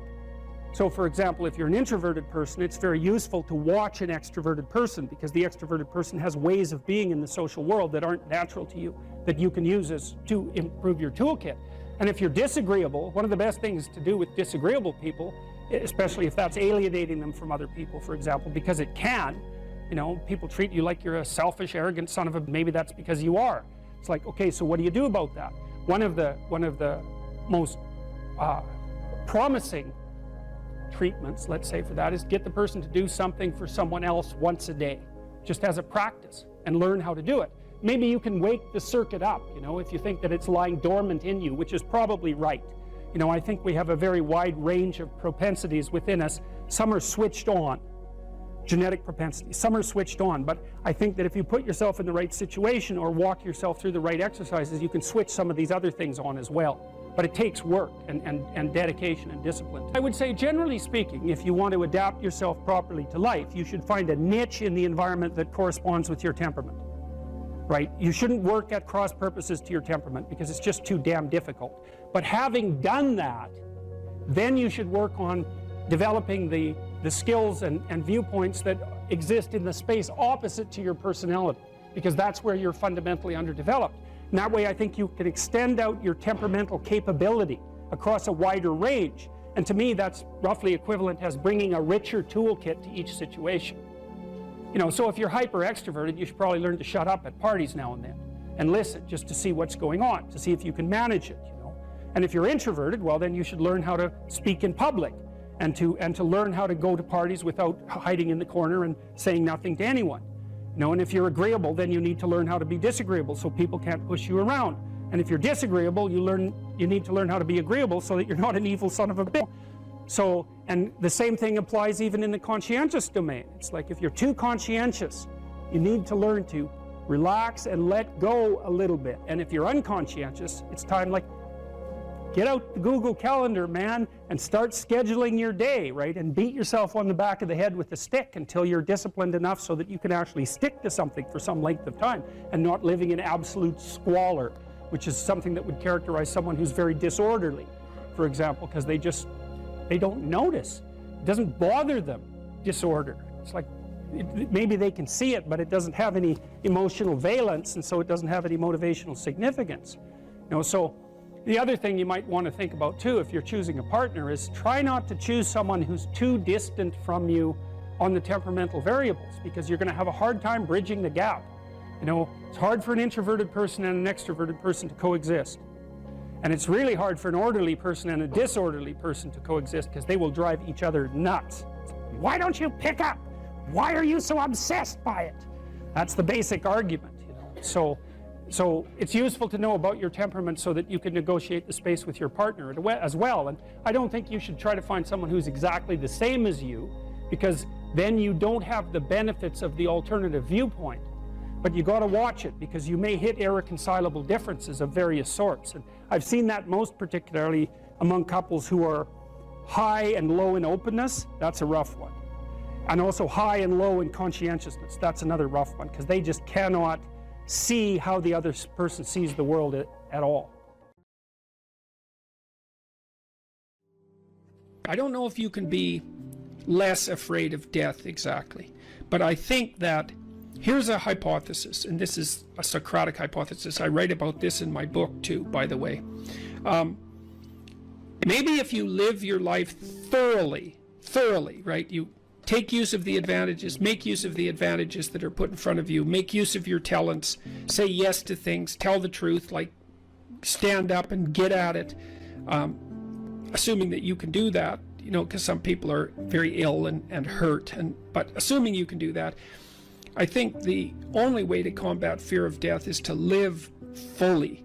And I think that might actually work. I kind of wonder, I've talked about this with my father too, who's getting pretty old. You know, I've asked him if, for example, if he could be transformed back into an 18-year-old, knowing what he knows now, would he do it? And he was ambivalent about that. You know, he didn't say no, but he didn't say yes. And we talked about this idea that if you lived your life fully, you know, maybe that would be good enough. Because, you know, I loved having kids, but I don't feel that I would have kids again, you know, because in some sense I've already done that. And so maybe there's a set number of adventures that you have to go on in your life. Let's say you have to be married, you have to have kids, you have to have a career, you have to have friends, you have to have something useful to do with your time outside of work. Those are all things that are covered in the future authoring program, by the way. Maybe if you do all those, it's like, that's good enough. You've had your life and that's enough. I mean, I don't know. 10 years ago, I thought, you know, if I could extend my life radically, then I would. And I'm not so sure about that now that I'm 55, you know, I'm getting older. I kind of have a suspicion that you might come to an end, you know? That's what it looks like. I mean, I don't want that to be soon, but maybe you exhaust yourself in your life, you know, maybe you can, so that there's nothing left of you, really. Do you worry that your fame traps you into the person that you were before? Yeah, well, Elvis became an Elvis impersonator by the time he died. Yeah, do you fear that you have become a Jordan Peterson impersonator? Do you fear of, in some part, becoming the famous suit-wearing, brilliant Jordan Peterson, the certainty in the pursuit of truth, always right? I think I worry about it more than anything else. I hope I do. I better. Has fame, to some degree, when you look at yourself in the mirror, in the quiet of your mind, has it corrupted you? No doubt, in some regard. I mean, it's a very difficult thing to avoid, you know, because things change around you. People are much more likely to do what you ask, for example, right? And so that's a danger, because one of the things that keeps you dying properly is that people push back against you optimally. This is why so many celebrities spiral out of control, especially the tyrannical types that, say, run countries. Everyone around them stops saying, yeah, you're deviating a little bit there. They laugh at all their jokes. They open all their doors. They always want something from them. The red carpet's always rolled out. It's like, well, you think, wouldn't that be lovely? It's, well, not if the red carpet is rolled out to you while you're on your way to perdition. That's not a good deal. You just get there more efficiently. And so one of the things that I've tried to learn to manage is to have people around me all the time who are critics, who are saying, yeah, I could have done that better, and you're a little too harsh there, and you're alienating people unnecessarily there, and you should have done some more background work there. And I think the responsibility attendant upon that increases as your influence increases. And as your influence increases, then that becomes a lot of responsibility. You know, and then maybe have an off day. And well, here's an example. I've been writing some columns lately about things that perturb me, like the forthcoming famine, for example. And it's hard to take those problems on. It's difficult to take those problems on in a serious manner, and it's frightening. And it would be easier just to go up to the cottage with my wife and go out on the lake and watch the sunset. And so I'm tempted to draw on anger as a motivating energy to help me overcome the resistance to doing this. But then that makes me more harsh and judgmental in my tone when I'm reading such things, for example, on YouTube, than might be optimal. Now, I've had debates with people about that, because I have friends who say, no, if you're calling out the environmentalist globalists who are harassing the Dutch farmers, then a little anger is just the ticket. But then others say, well, you know, you don't want to be too harsh because you alienate people who would otherwise listen to you. It's like, that's a hard balance to get right. But also maybe anger hardens your mind to where you don't notice the subtle, quiet beauty of the world. The quiet love that's always there, that permeates everything. Sometimes you can become deeply cynical about the world if it's the Nietzsche thing. Yeah. Battle not with monsters, lest ye become a monster. Yeah. And if you gaze into the abyss gazes also into you. Right. But I would say, bring it on. Right? Because I also say, knowing that he's absolutely right, but if you gaze into the abyss long enough, you see the light, not the darkness. Are you sure about that? I'm betting my life on it. Yeah, that's a heck of a bet. Well, that's... Because it might distort your mind to where all you see is abyss. Is abyss. Yeah. Is the evil in this world. Well, then I would say you haven't looked long enough. You know, that's back to the... You're just the swords, the flaming swords. It's like... So I said the whole story of Christ was prefigured in that image. It's like the story of Christ, psychologically, is radical acceptance of the worst possible tragedy. That's what it means. That's what the crucifix means. Psychologically, it's like gaze upon that which you are most afraid of. But that story doesn't end there, because in the story, it has to be a voluntary journey to hell. And maybe that's true for everyone. There is no more terrifying idea than that, by definition. And so then, well, do you gaze upon that? Well, who knows? Who knows? How often do you gaze upon death, your own?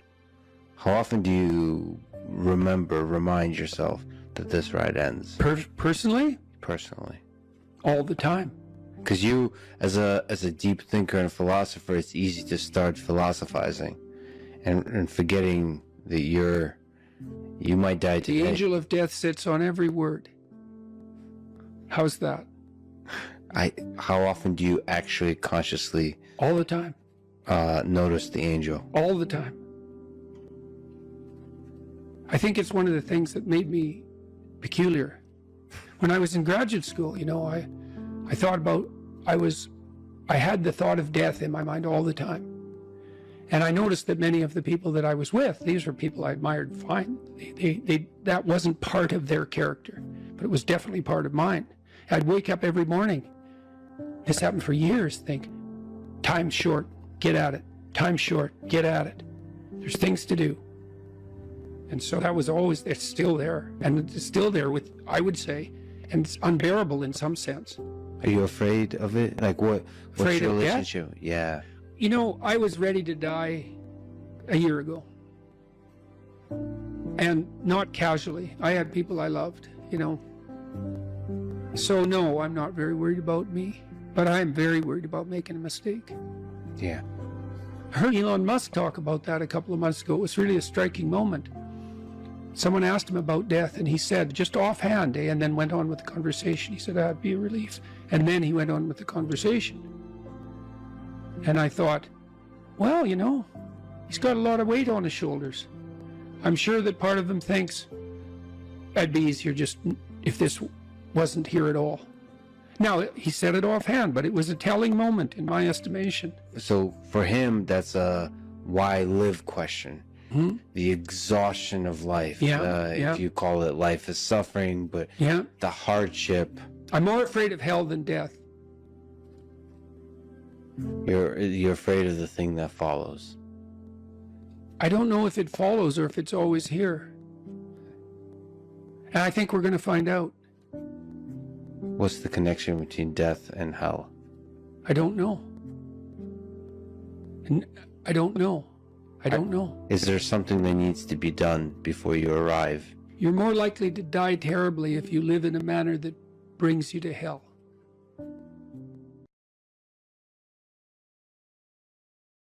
Agreeableness is a very difficult personality dimension to understand, I think, partly because it's difficult to dissociate from neuroticism and as well from extroversion.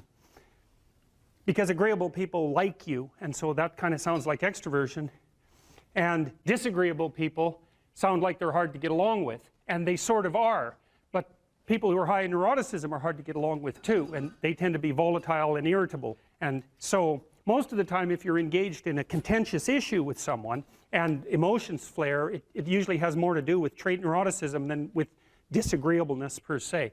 So what I'm going to do is try to describe to you what the agreeable trait is on both of its dimensions, and also to lay out the pros and cons of existence on that normal distribution, trait normal distribution, at more or less every point. Because I think, the way I look at it anyways, is that of all the traits, agreeableness is the one that seems to come with the most marked positive and negative aspects, features, let's say, so we don't confuse it with aspects, the most positive and negative features at each point on the distribution. It's a very complex, seems to be a very, very complex dimension. So I'll read you some of the questions from the Big 5 aspect scale, and that'll give you kind of an initial rule of thumb estimate about whether or not you're agreeable or disagreeable.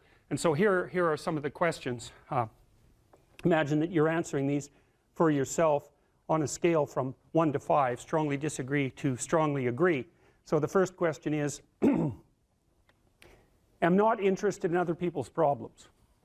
So if you are interested in other people's problems, that tilts you towards agreeableness, and I believe that's agreeableness is divided into compassion and politeness, which also sound like very positive things, right? Because everyone wants to be compassionate and everyone wants to be polite, and so you might say, well, is that a virtue? Are those virtues, with the other end being actually negative, to be not compassionate, not polite? It's certainly worded that way, and that's actually a mistake, because we know that these traits are normally distributed, roughly speaking, right?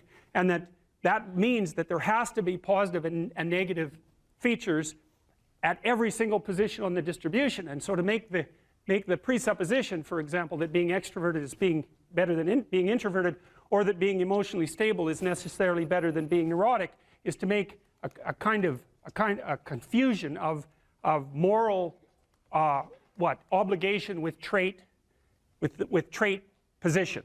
You have to assume that there's advantages and disadvantages all the way along, or the distribution wouldn't have set itself up that way, especially because these seem to be biologically instantiated traits. So anyways, if you're interested in other people's problems, they like to unburden themselves to you, you care about it. That's a mark of compassion. If you're more or less indifferent to other people's stupid problems and you wish they just get on with it, then you're less compassionate, you're harsher and more, well, at the extreme, more callous. Let's see.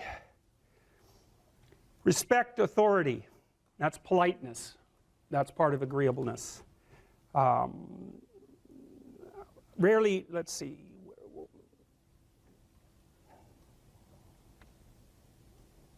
Feel others' emotions. Compassion.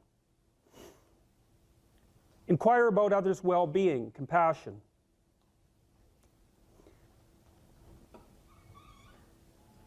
Can't be bothered with others' needs. Take advantage of others. That's disagreeable, obviously. Sympathize with others' feelings. Avoid imposing my will on others. Wait for others to lead the way. Okay, I think all of those were associated with trait agreeableness or disagreeableness. So let's think about this for a minute. So I'm going to tell you how I conceptualize agreeableness. The first thing you want to know is that women are more agreeable than men, about half a standard deviation. And that's approximately enough so that if you took a random male and a random female out of the population and you tried to guess who was more agreeable and you guessed the female, you'd be right about 60% of the time. So, but what's interesting about that, and this is something also to keep in mind, is about normal distributions, you know. So imagine you have a normal distribution so that most people are in the middle, and then you have another normal distribution, male and female, and mostly they overlap. But you see out here and out here, they don't overlap at all. And so even though on average men and women aren't that much different in terms of their levels of agreeableness by the group, if you go out and you look at the extremes, they're very different. So all of the most agreeable people are women, and all of the most disagreeable people are men. And the thing is, the extremes are often what matter rather than what's in the middle. And so one of the ways that's reflected in society, by the way, is there's way more men in prison. And the best personality predictor of being imprisoned is to be low in agreeableness. It makes you callous. Now you might think, well, what's the opposite of compassion and politeness? And the answer to that is, I think it's best sort of conceptualized as a trading game. So let's say that we're going to play repeated trading games. And if you're very agreeable, then you're going to bargain harder on my behalf than you're going to bargain on your own behalf.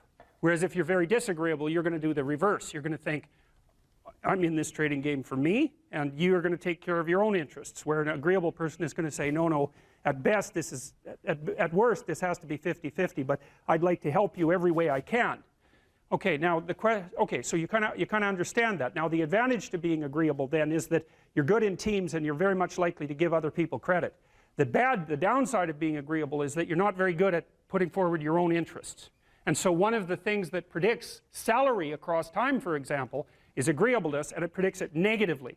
And so it's part of the reason why women get paid less than men. And this is something for the women in the class to really listen to. Because how you get paid across time depends on a very large number of things, right? It depends on your skills and your abilities and your position and your social network and all of that. But the other thing it depends on is whether or not you actually go ask for money. Or maybe that you don't even ask. Because actually you don't ask for money. You tell people that you need to be paid more or something they don't like will happen. And I don't mean as a threat. I mean that you have to be willing, when you're negotiating, to have an alternative. You go talk to your boss, who isn't going to give you money because everyone wants money, right? It's a competitive game. You're going to have to go there and say, look, here's what I do.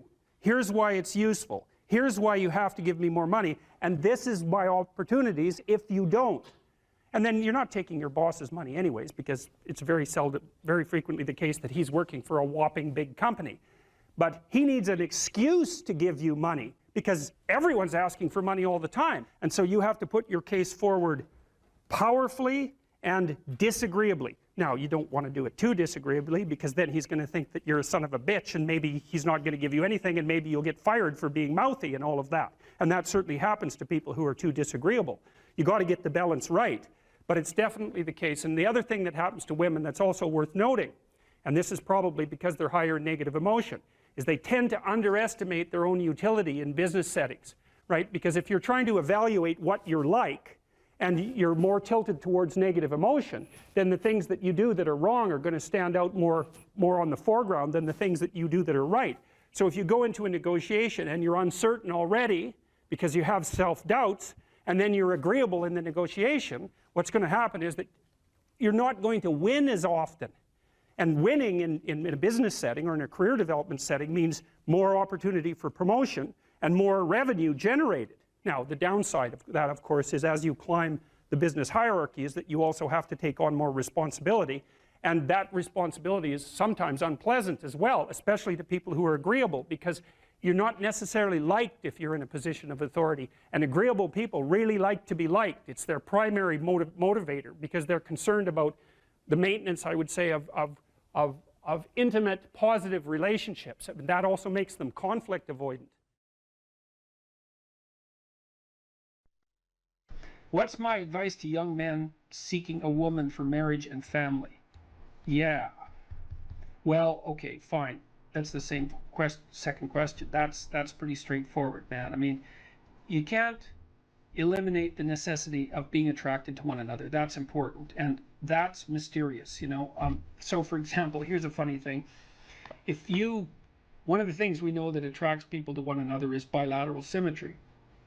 And so if you take men and you rank them by the symmetry of their faces, and then you give the asymmetrical men t-shirts to wear, clean t-shirts for a day, and the symmetrical men clean t-shirts to wear for a day, and then you give the t-shirts to women and you have them rate the odor, the women rate the odor of the symmetrical men as more attractive than the odor of the asymmetrical men.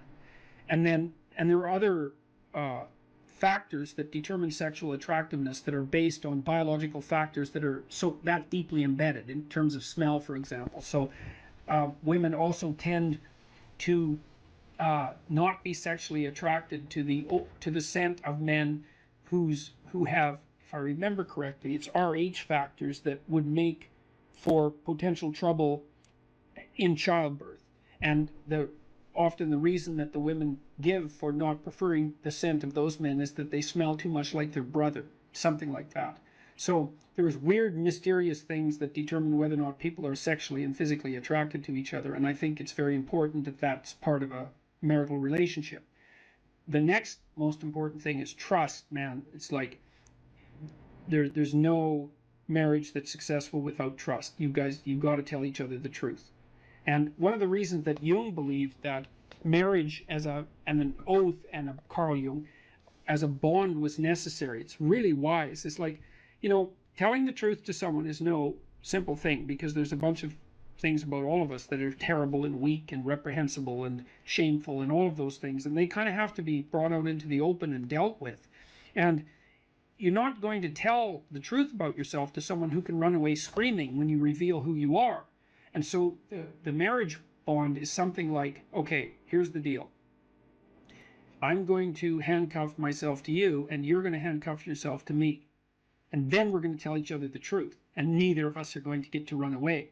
And so once we know the truth, then we're either going to live together in mutual torment, or we're going to try to deal with that truth and straighten ourselves out jointly. And that's going to make us more powerful and more resilient and deeper and wiser as we progress together through life.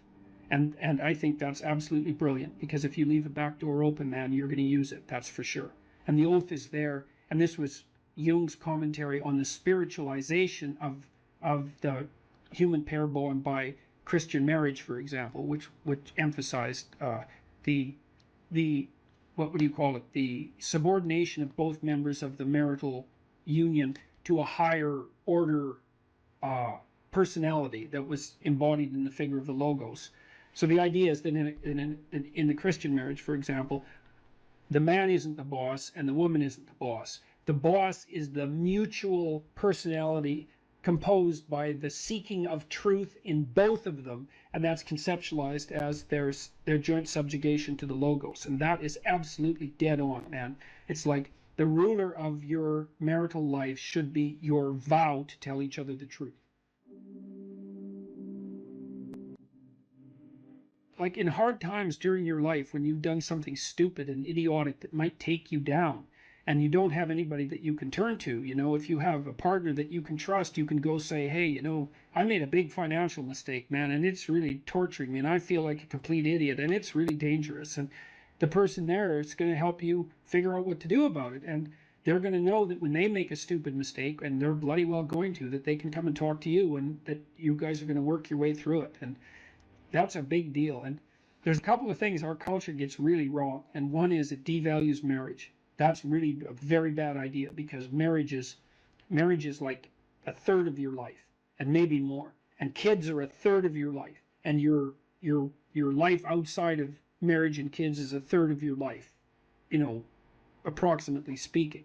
And to miss any of that is a massive, massive mistake. Now, having said that, I will also say that for some people, missing one or more of those is necessary because they have a reason.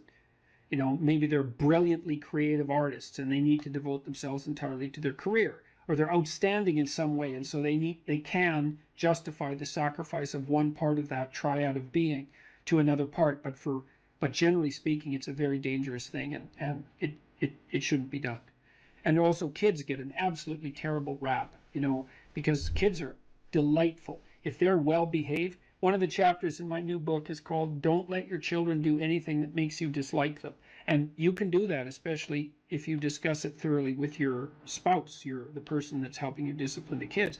And children are the best company because they're really enthusiastic about everything. They love doing new things. They really love you, so they're happy that you're around.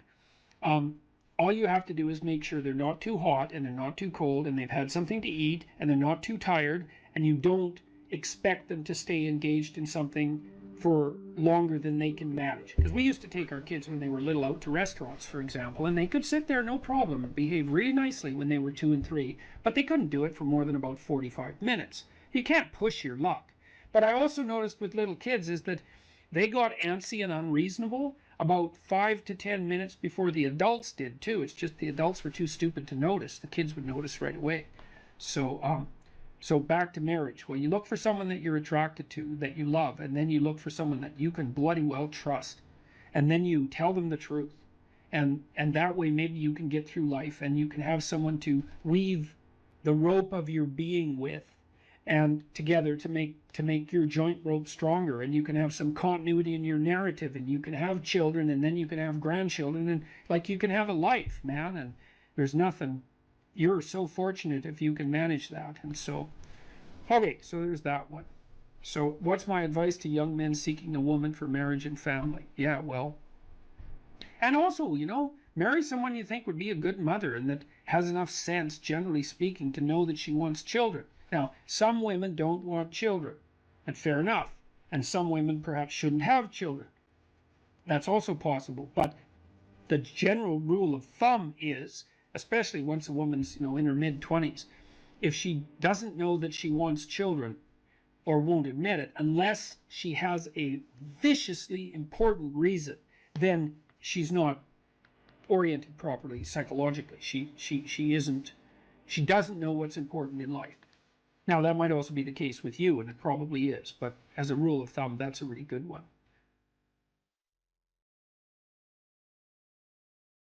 Is there room for jealousy and insecurity in a relationship?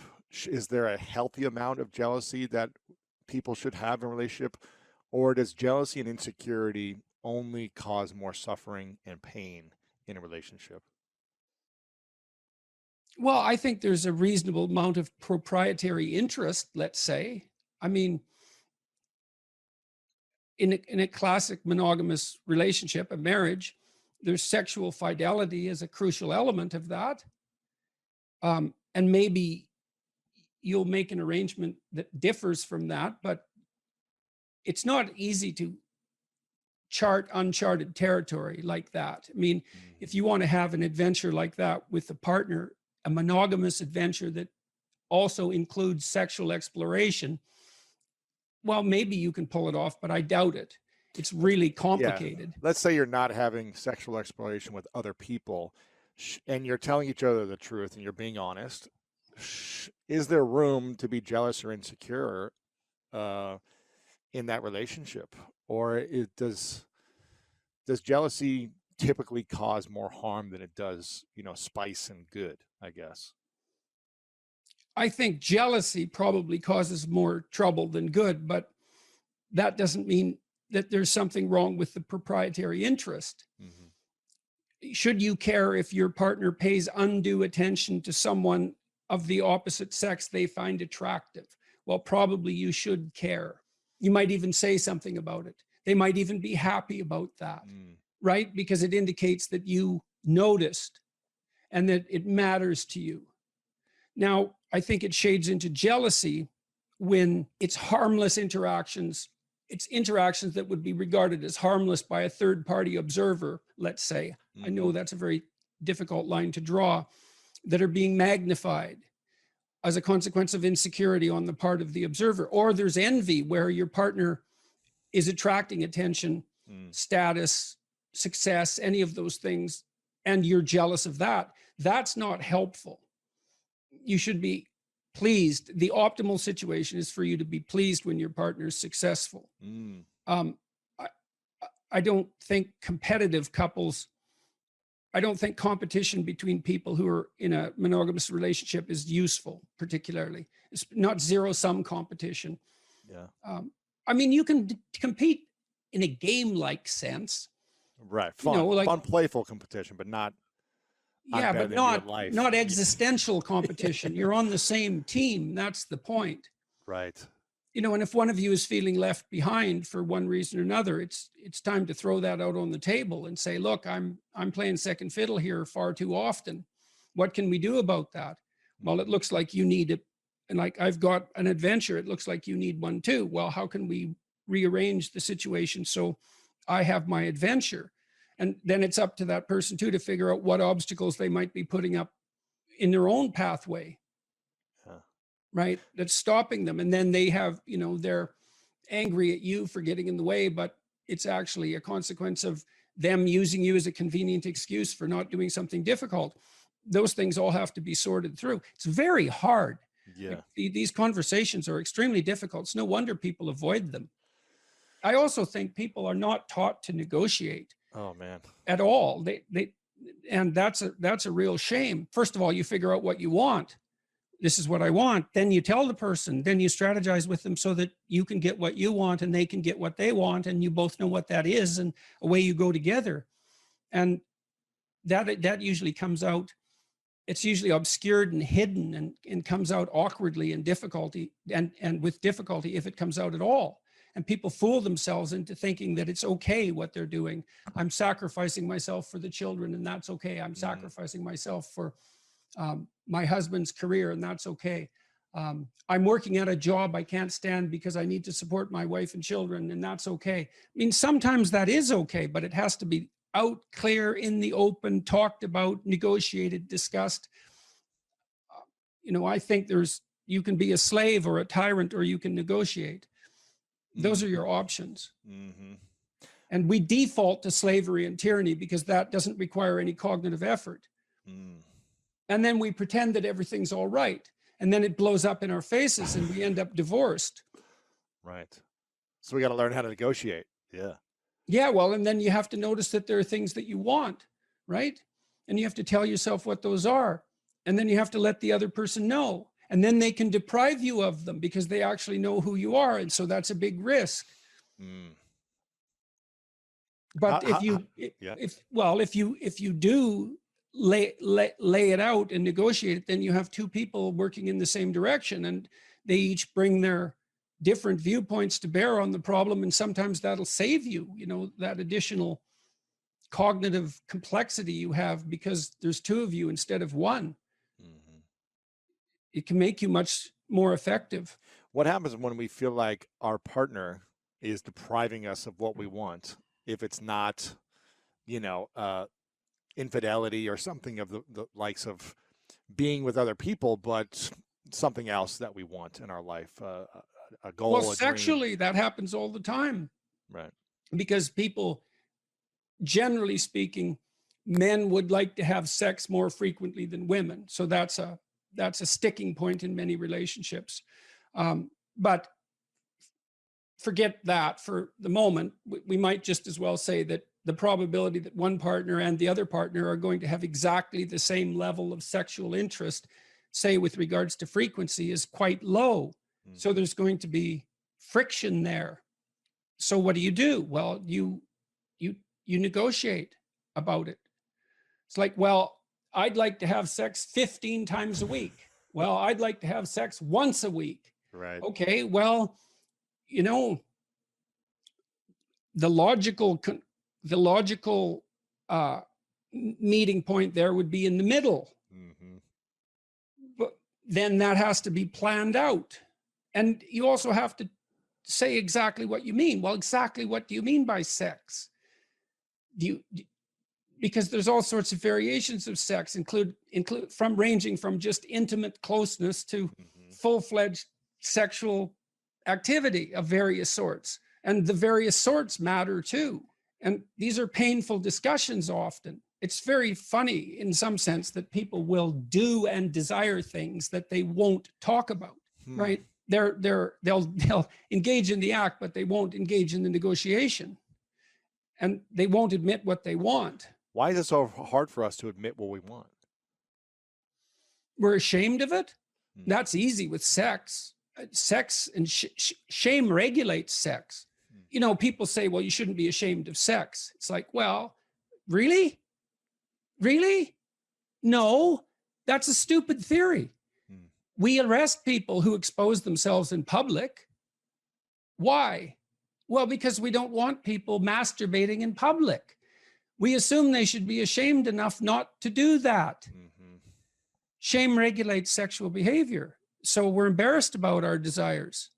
And, you know, naively, you'd think, well, you can just shed that. Well, first of all, no, you can't. And second of all, it isn't obvious at all that you should. What you might be able to do is to determine how to play out your sexual life in the confines of your relationship in a manner that neither of you do find shameful. But that's just think how hard that is. Like, you know, you think, well, that's what I want. It's like, but then you think about how unlikely that is and how difficult it would be to attain it. You know, you could say that if that ever happens to you in your life once, you're lucky, you know, that it's perfect. Now, I think that's pessimistic because I believe that solutions to that problem can be negotiated, but it's not. It's what everyone wants, but it's an extraordinarily difficult thing to bring about. You know, so let's say you want the ideal romantic evening. Well, okay, what are you going to do about it? Are you going to put yourself in reasonable physical shape? So you're attractive? Are you going to make a playlist and put some time into it? Are you going to buy some candles? Are you going to buy something nice to wear? Are you going to wear it? Are you going to dare to wear it? That might be true for you and for your partner. Are they going to dare to wear it? Are you going to be smart enough if they do wear it to respond in a way that makes them feel confident and increases the probability that they'll do it again? Are you going to do whatever is necessary to make yourself physically attractive in that moment? Are you going to have the kids put away?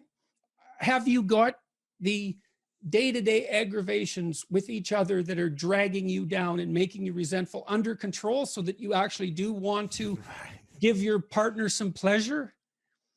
Like, these things are very hard, but they're not impossible, and they're worth it.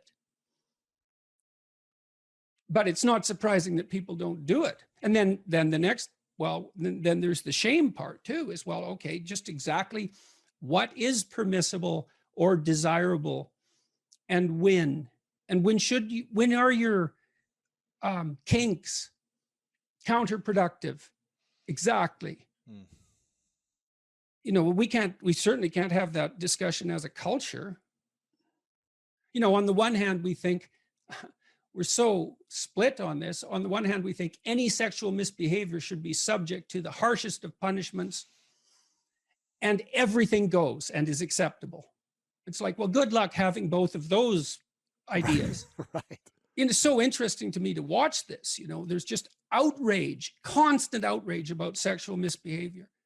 And fair enough. Like, that doesn't surprise me. When you mean sexual misbehavior, you mean someone cheating or someone having an affair, or what sexual misbehavior? Yes, or unwanted sexual attention or sexual harassment. And I'm not saying these things don't happen or that they're not nefarious and awful. Obviously they are. It's no wonder that happens. But at the same time, we also are obsessed with the notion that any sexual interest of any sort whatsoever, with the possible exception of sexual interest in children, is absolutely laudable. Well, sorry, you can't have both of those things. Right.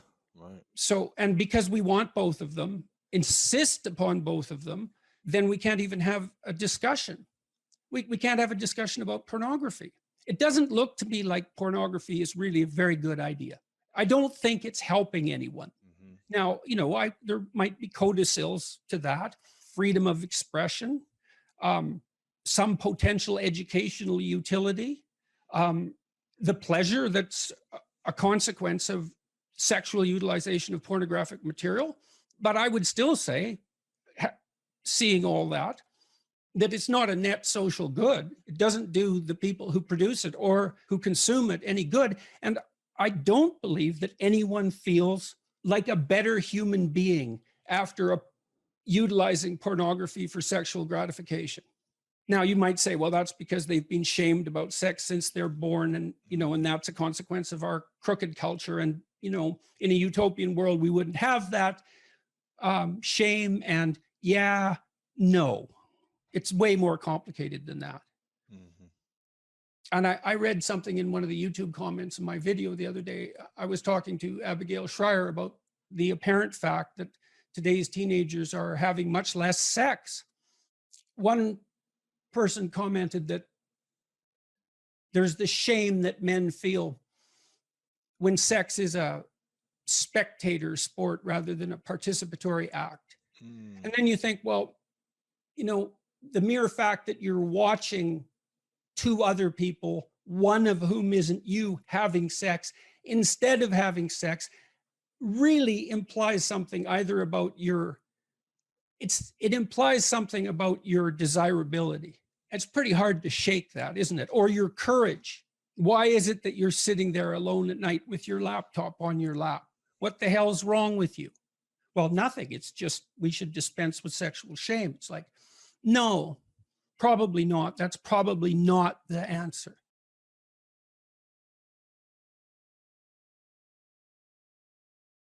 Are you depressed, or do you just have a horrible life?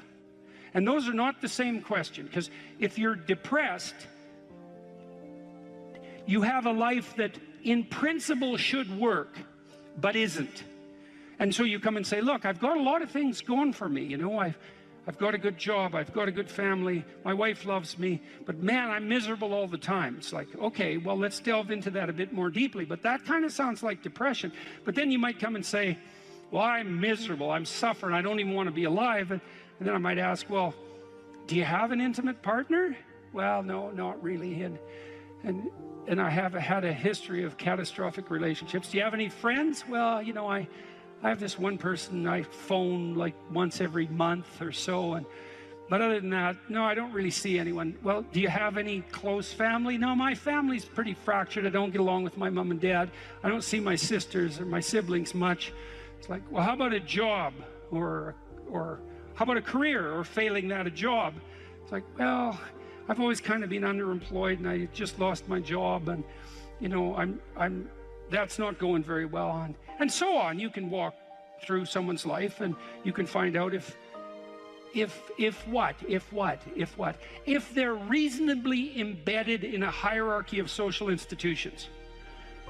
And if the answer is no intimate partner, no family, no children, no friends, no job, no career, no educational pathway, no engagement in civic responsibility, let's say, no church attendance, no spiritual life, no routine.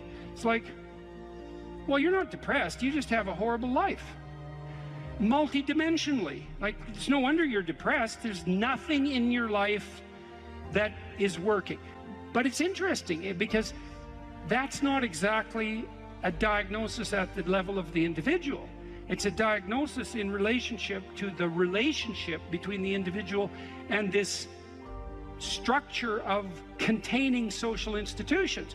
If you don't have an intimate partner, and you don't have a family, and you don't have any friends, and you don't have a career or a job or any civic involvement or any involvement, let's say, with religious institutions,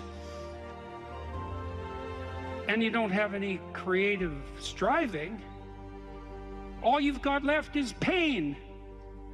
And so that's what you have. And so here's a different way of thinking about sanity. Sanity isn't being well constituted as an atomized individual. Sanity is what makes itself manifest if you're properly situated in a hierarchy of social order. To be well constituted, you have to be a harmonious player in a multidimensional symphony in some real sense of social interaction. It's very hard to stay on the straight and narrow without a partner who doesn't share your blind spots, correcting you constantly. You know, now that's annoying. There's a tussling about it, right? There's a fractious and adversarial element to that, because if you're married, you don't see eye to eye, and thank God for that, because sometimes in your foolish insistence on being right, you're wrong, and wrong in a way that'll take you out. And so you better have a partner who doesn't think the same way you do. And fortunately, if you have a partner, you have a partner who doesn't think the same way you do. And so if you can get the dialogue flowing, then that's a mutually corrective mechanism. And so then you might say, well, the truthful dialogue between partners in a marriage is actually, it's the process by which sanity itself is generated. And I mean technically, it's like you're too complex to regulate yourself, period. And so you need other people to help you do that. So if you have a wife or a husband, someone who knows you and is there for the long run, they can help, you can help each other find the meaningful path and stay on it. And you can't do that alone. And probably just having a partner isn't enough. You need kids, likely, to keep you sane or to drive you crazy, depending on the nature of your children. Let's say you need family, you need your parents, you need your siblings, you need another community around you that's not merely your wife, because you're so crazy that it takes a village to keep you sane. And so, and then surrounding that more intimate web of kinship, you need friends. And friends keep you sane. Well, how? Well, you have to act in a manner that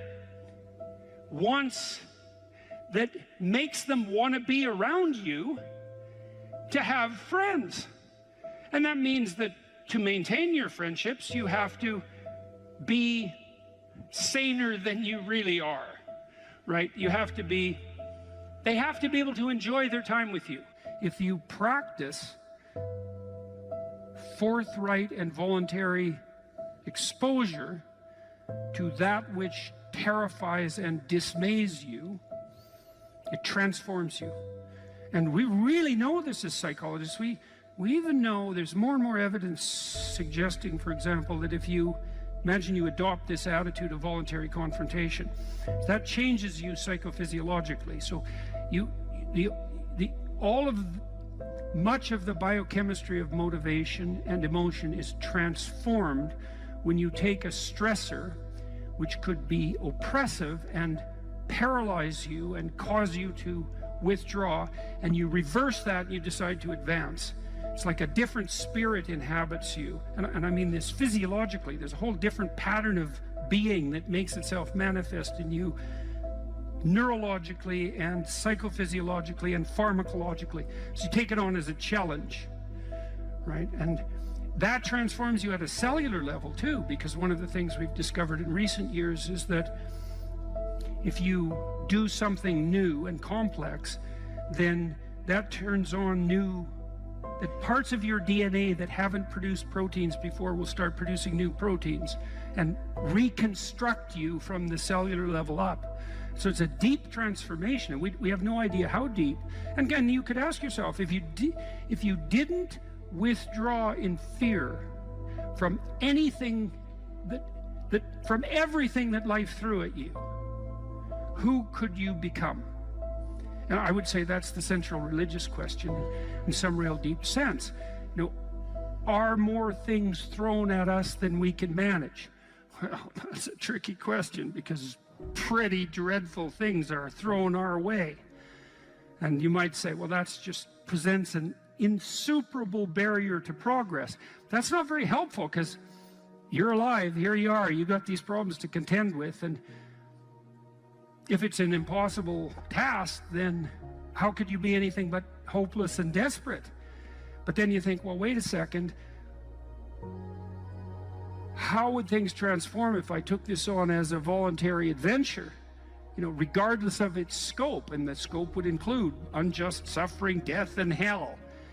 And that's not just some religious or metaphysical vision. It's like, no, you're actually going to have to contend with that in your life, in whatever way those things make themselves manifest to you personally. That's coming, man. And so maybe you better get prepared. And then the question might be, well, what would happen if you got prepared? And the answer might be, you'd be prepared. And I think the religious enterprise in its deepest sense is that process of preparation. And you know, you might want to even push that a bit farther. You might say, well, not only do you want to get prepared for what's coming your way, but you want to be so prepared that when it comes your way, that it doesn't make you bitter and resentful and tempted by the desire to walk the path that would make all of that even worse. And so you might say, well, if you could really face up to what you need to face up to, not only could you turn yourself into someone that could bear the catastrophe of life and exposure to hell, but maybe you could turn yourself into someone who would still do good even while facing those things. And that's a pretty noble goal. If you're obsessed by memories of the past, more than 18 months old, and most of those are negative, so anxiety provoking most often, then there's a lot of you that's stuck in the past. And what that means is you didn't map the territory well enough, and the parts of your brain that are alarm systems, anxiety systems, are saying, no, there's holes in the way you're looking at the world. There's holes in the way that you're looking in the world. And you fell in them once, and you don't know where they are, and you don't know how to fill them, and you don't know how to walk around them, and so you can't forget them, you can't forget them, you can't forget them, you can't forget them. So you have recurring nightmares, for example, are a good example of that sort of thing happening. But in any case, if you have memories like that, you remember them, they make you feel anxious and negative, you're stuck back there. Your body is still reacting as if there's an emergency that could happen again that you haven't fixed. And it doesn't matter if it was your fault. That's irrelevant, because the alarm system doesn't care. Like, when your smoke detector goes off, it isn't relevant whether it was your fault. The smoke detector just says, house is on fire, and that's a bad thing. And your anxiety systems are like that. If they're tagging old memories with anxiety, then you have to do something about it, or you will be tortured by those memories forever, because that's how the alarm system works. And so maybe you need to go back there and clean things up. You got to figure out, okay, well, how did this happen? What sort of role did I play? Even if it's a minor role, that doesn't matter, because the point is that you don't want to be put in the same vulnerable position again. So anything you can do to strengthen yourself is good. You know, and often if it's a really old memory, like maybe you were a child, you're not a child now, so you probably have a variety of techniques at hand that you could use to deal with a situation like that if it came up now. And so you have to update that part of your brain that still thinks you're 4. And lots of people have parts of them that are still stuck in some traumatic childhood experience. And they don't. I had a friend like that who had a terrible childhood, and I mean really, I've had clients with terrible childhoods, and his was like top of the lobster hierarchy in terms of terrible childhoods. And whenever he had a dream about it, which was very often, he was 5 in his dream. Well, he's 58. You know, he's not 5, but hadn't been updated, and so he was still 5 in his dreams. It was a complete bloody nightmares for him, complete with all sorts of terrible physiological symptoms, really hurting his life. He couldn't get himself updated, and he's much older in his dreams now, by the way. He's up to about 45, so which is way better than 5, you know, because you can't fight back when you're 5, but you can fight back when you're 45, especially if you have some experience at your disposal. So anyways, you need to know where you are. So let's say where you are is Well, you're on this stage, and you're on this side of the stage, and you decide that you're going to go over to that side of the stage, just to show that you can. And you're making the decision, the same decision that, you know, the famous chicken who is going to cross the road. Why does the chicken cross the road? Well, if it's a sensible chicken, it's because it assumes that there's something better on the other side of the road. It's like, or maybe it's random curiosity, but then it just gets picked off by a dingo or a coyote, so that's not so good.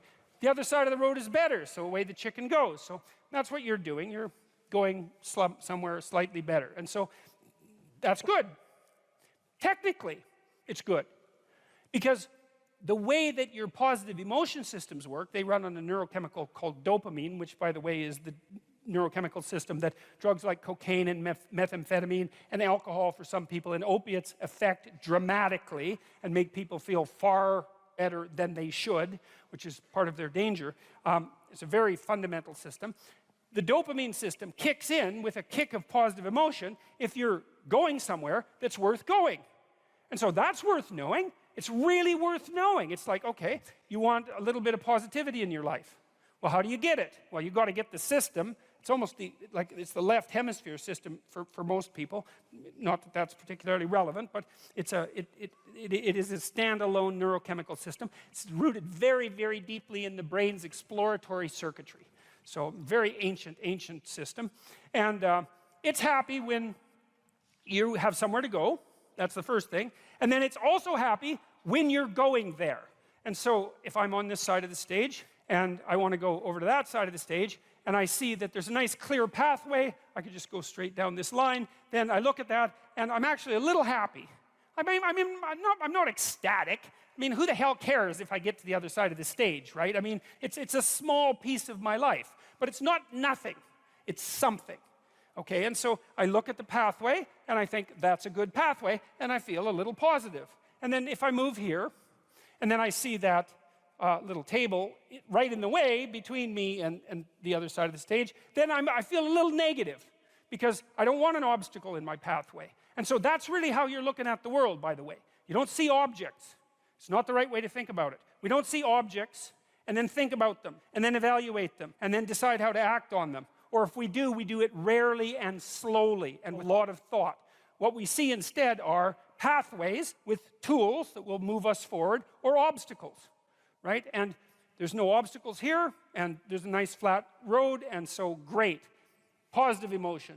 This is a task I can undertake. The sailing is clear. It's a good day. And then I'm here, and it's like, yeah, well, that's a little annoying. I get a little pang of disappointment, let's say, anxiety. Can I make it around that obstacle?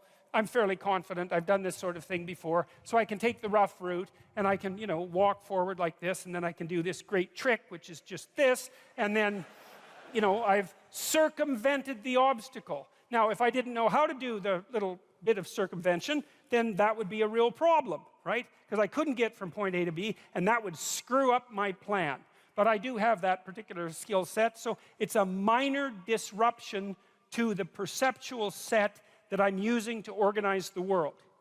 It's a minor bit of chaos, because that's what happens when your perceptual set, the structure that you're using to organize the world, the plan through which you're viewing the complexity of the world, reveals an inadequacy, then that destabilizes your emotions. So that's another thing to know. One thing you need to know is you need to be going somewhere, and there needs to be a pathway in order for you to feel good. The other thing to know is that if that plan is untenable or becomes destabilized, then what happens is you become flooded with negative emotion. Frustration, disappointment, anger, primarily anxiety. But all of those things sort of intermingled. Anger maybe because you have to fight your way through the obstacle. Frustration because maybe you have to make a new plan. Disappointment because you put a bunch of work into the damn plan and it didn't work out. Anxiety because now there's too many choices in front of you. And so people don't like to have their plans disrupted. They don't like to have their plans disrupted. And the reason for that is that their plans are directly associated with their emotional perception of the world. And so, that's a good thing to know too. That's why, what it is you've decided that you're going to go to like a Korean restaurant for dinner, and that's fine, and then it turns out that you can't, and maybe you have to go to a Greek restaurant, and it's like, who cares, right? Unless you hate Greek restaurants. Korean restaurant, that's pretty good. Greek restaurant, that's pretty good. You're still going to be annoyed that your plans changed. Well, why? Well, because it's annoying to have your plans changed. It disrupts the structure that you use to stabilize your perceptions of the world. And it throws you momentarily into a state of chaos. Not much. Now, how much chaos? This is interesting. We don't know. You know, like, let's say you wake up one morning and you have an ache in your side. It's like, well, you don't have an ache in your side. What does it mean that you have an ache in your side? Well, you don't know. Like, maybe it means you pulled a muscle, and like, who the hell cares? Maybe it means you have cancer, and like, you're going to be dead in 6 months. The whole range of possibility is there, you know, and some people will assume one thing, it's like, that's nothing, and some people will assume the other, and all of them will be right sometime. And so the question is, how do you calibrate something like that? And the answer is, well, we tend to guess at it. We guess at it temperamentally. So one way we guess at it is we have our set points for negative emotion. So it's neuroticism trait. Some people will be a lot more nervous about a small level anomaly than others. And maybe they'll go to the hospital first and they won't die. And then, or maybe they'll be freaking out all the time and they'll be a hypochondriac, right? So there's pros and cons about being nervous like that. The other person's very emotionally stable. They don't worry about much. They think, it's nothing. And then, you know, by the time they get to the hospital, it's too late. Hey, that's how the dice roll. That's one way that you guess. It's determined in large part genetically. Not completely, but in large part. Another part is your position in the hierarchy. You know, so the issue is, well, how safe are you in life? And the answer is, who knows? But one of the way you guess is, well, are you good at things? You know, because if you're good at things and a problem comes up, you can probably solve it. And then you might think, well, how do you know if you're good at things? And one answer might be, well, other people think you're good at things. Because you're really kind of comparing yourself to other people when you're thinking about whether or not you're good at things. And so if it turns out that you're in a hierarchy and you're fairly high in the hierarchy, indicating a certain degree of competence, then your nervous system, under the control of the serotonin system, dampens down your negative emotion. It says, look, you know, all things considered, you're probably pretty safe. And that's nice, but it also means you don't like having your position in the dominance hierarchy challenged at all. Because if you get tossed down the hierarchy, let's say you get fired, well, it wreaks havoc with your serotonergic function. It makes you defeated, like the defeated lobsters that I wrote about. And then all of a sudden, you're way more susceptible to negative emotion. And who wants that? And so that's why you don't even like to lose arguments. You know, you lose a little argument, it's like, whoop, down the dominance hierarchy a bit, up, emotions are a bit destabilized. It's no damn way, I'm right. And why? Because I want to keep my neurochemistry in check. And no wonder. Well, the thing is, sometimes it's better to learn than to insist upon being right, because learning works better for the future. But you get the point.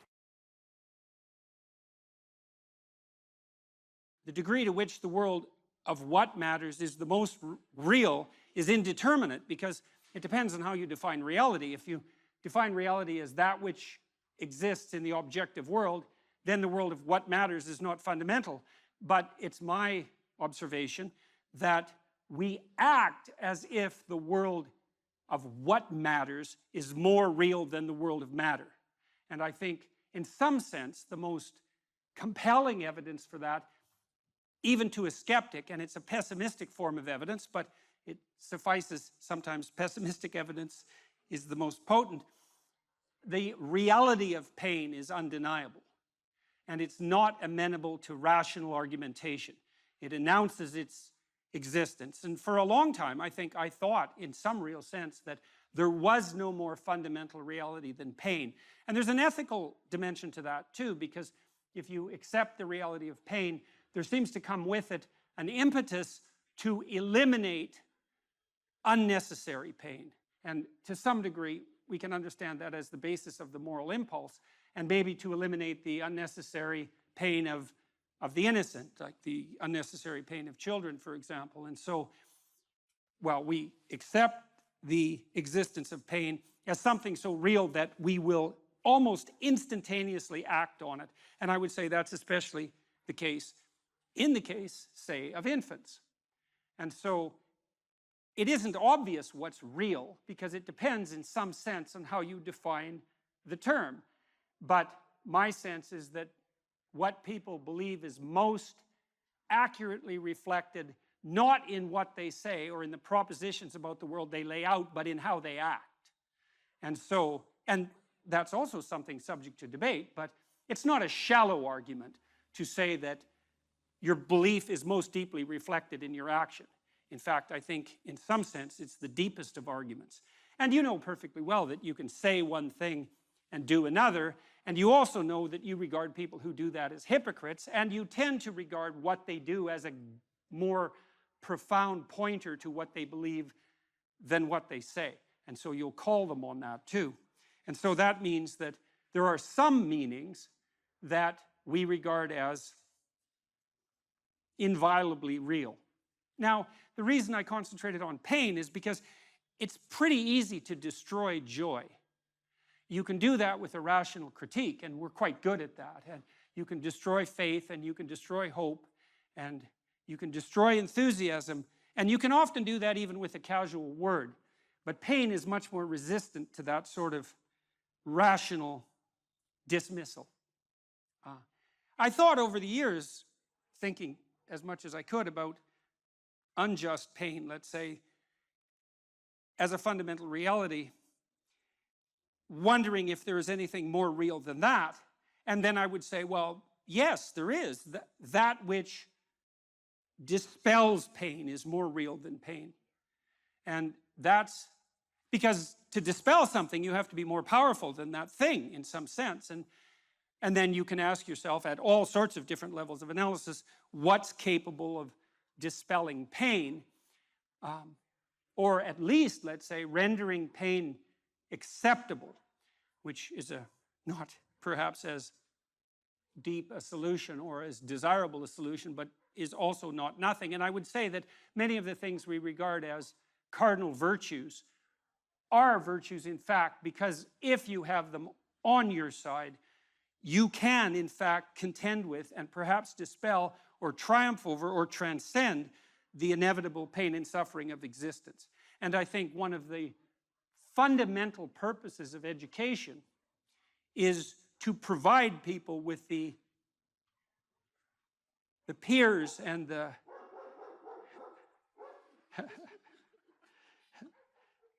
and the allies, to use a word that's been contaminated so terribly, that enable them to stand up nobly in the face of tragedy and still move forward with what is good in mind. And that's a very different purpose than inculcating in people a thoroughly detailed description of the patterns of the objective world. And I'm not saying for a moment that there's nothing useful about the latter, but the former is people starve and thirst in desperation without the former. And so, and those are realities. Now, if, as I said, if you start out with the axiomatic assumption that only what is objective is real, well, then that argument falls flat. But I think there's no reason whatsoever not to raise the question of what it is that you're using to base your axiomatic definition of reality upon. And I think that noting what people do is a very good pointer to the real. So here's another way of thinking about the logos. For the world to be intelligible, it must consist of patterned regularities.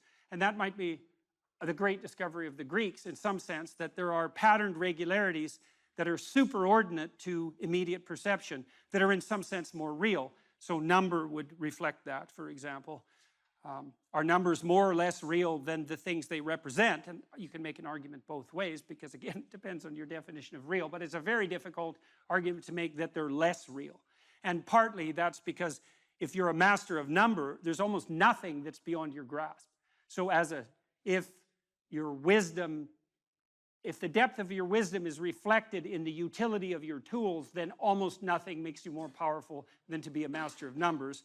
And that seems to point to an ability to grip some element of a reality that's more fundamental, that is outside of immediate perception.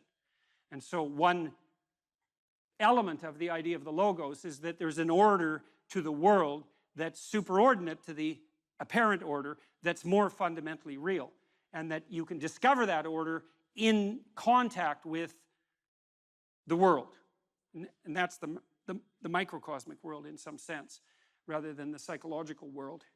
And so that seems useful. And I would say these patterned regularities, they're of two types. There's patterned regularities of being, and an object is a patterned regularity of being. One of the things I came to understand as I studied the science of perception is that we don't see objects. We see patterns, and we infer objects. And so the pattern recognition is more fundamental than the object recognition. It's also the case, by the way, that we don't just see patterns and infer objects. We see useful patterns and infer objects. And I don't mean as a second order inference, I mean as a direct perception. And so it's quite obvious. Sophisticated psychologists of perception have noted that in some real sense, the perception of the meaning of a phenomenon precedes the perception of the phenomena. And I really mean directly. And there's much of what you see, for example, is very much associated with what you can grip, because even your vision is tightly associated with the act of gripping, because what you need to see is what will give you a grip on the world. And you might say you see the thing and then determine how to grip it, but that's not how it works. Your retina, for example, which represents patterns in the world, propagates those patterns through your nervous system and manifests itself in such things as preparation for grip. And that's outside of conscious visual perception. And so you cannot make the case that what you do when you perceive is pull in objective sense data and then sort the world from that. The neurological investigations have rendered that presumption invalid. Not only that, there's another problem. Well, let's refer to, we'll do this in two parts. For the world to be intelligible, it must consist of patterned regularities, and they're regularities of being and becoming. Another issue is, when you encounter the world, do you see what's there? And the answer to that is, well, yes, but you also perceive what could be. And so I would say that what you perceive is an amalgam of the patterned regularities of both being and becoming.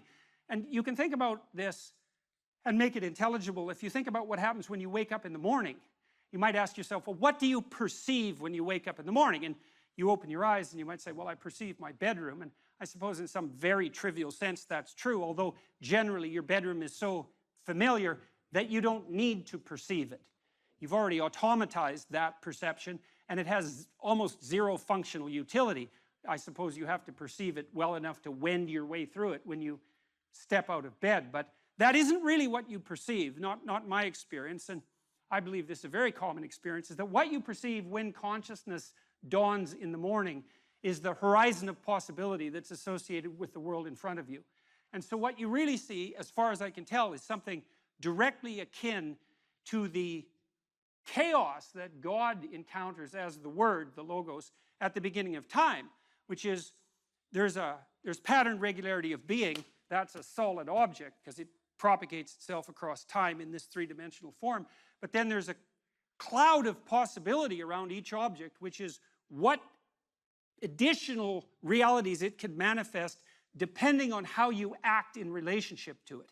And that's not only true of simple objects, because simple objects can be many things. So a heavy drinking mug can also be a weapon, for example, which begs the question of what is that thing? It's a drinking glass and a weapon, and broken it's a knife. And many, many objects, if not all, have quite a wide cloud of possibility around them. And then the interactions between objects have a tremendously wide distribution of possibility. And that's the becoming that's implicit in the being. And I think that's actually what you confront when you wake up in the morning. Because generally what happens is that as consciousness dawns, and consciousness is an agent that contends with being and its potential transformations, you see arrayed in front of you a set of indeterminate possibilities which you could bring into being as a consequence of your imposition of vision with some degree of effort and energy. And what you do in some real sense is prioritize and rank order the importance of the possibilities that you contend with, maybe even before you get out of bed. And I would say, in some real sense, if you're not doing that, you're actually not living up to your possibility. That's that willingness to gaze into the abyss, which is obviously what you were doing when you went to Ukraine. It's like, it's gazing into the abyss that makes you better. The thing is, and this is maybe where Nietzsche's idea is not as differentiated as it became. Sometimes your gaze can be forcefully directed towards the abyss, and then you're traumatized. If it's involuntary and accidental, it can kill you. The more it's voluntary, the more transformative it is. And that's part of that idea about facing death and hell. It's like, can you tolerate death and hell? And the answer is, this terrible answer is, yes, to the degree that you're willing to do it voluntarily. And then you might ask, well, why should I have to subject myself to death and hell? I'm innocent. And then the answer to that is, even the innocent must be voluntarily sacrificed to the highest.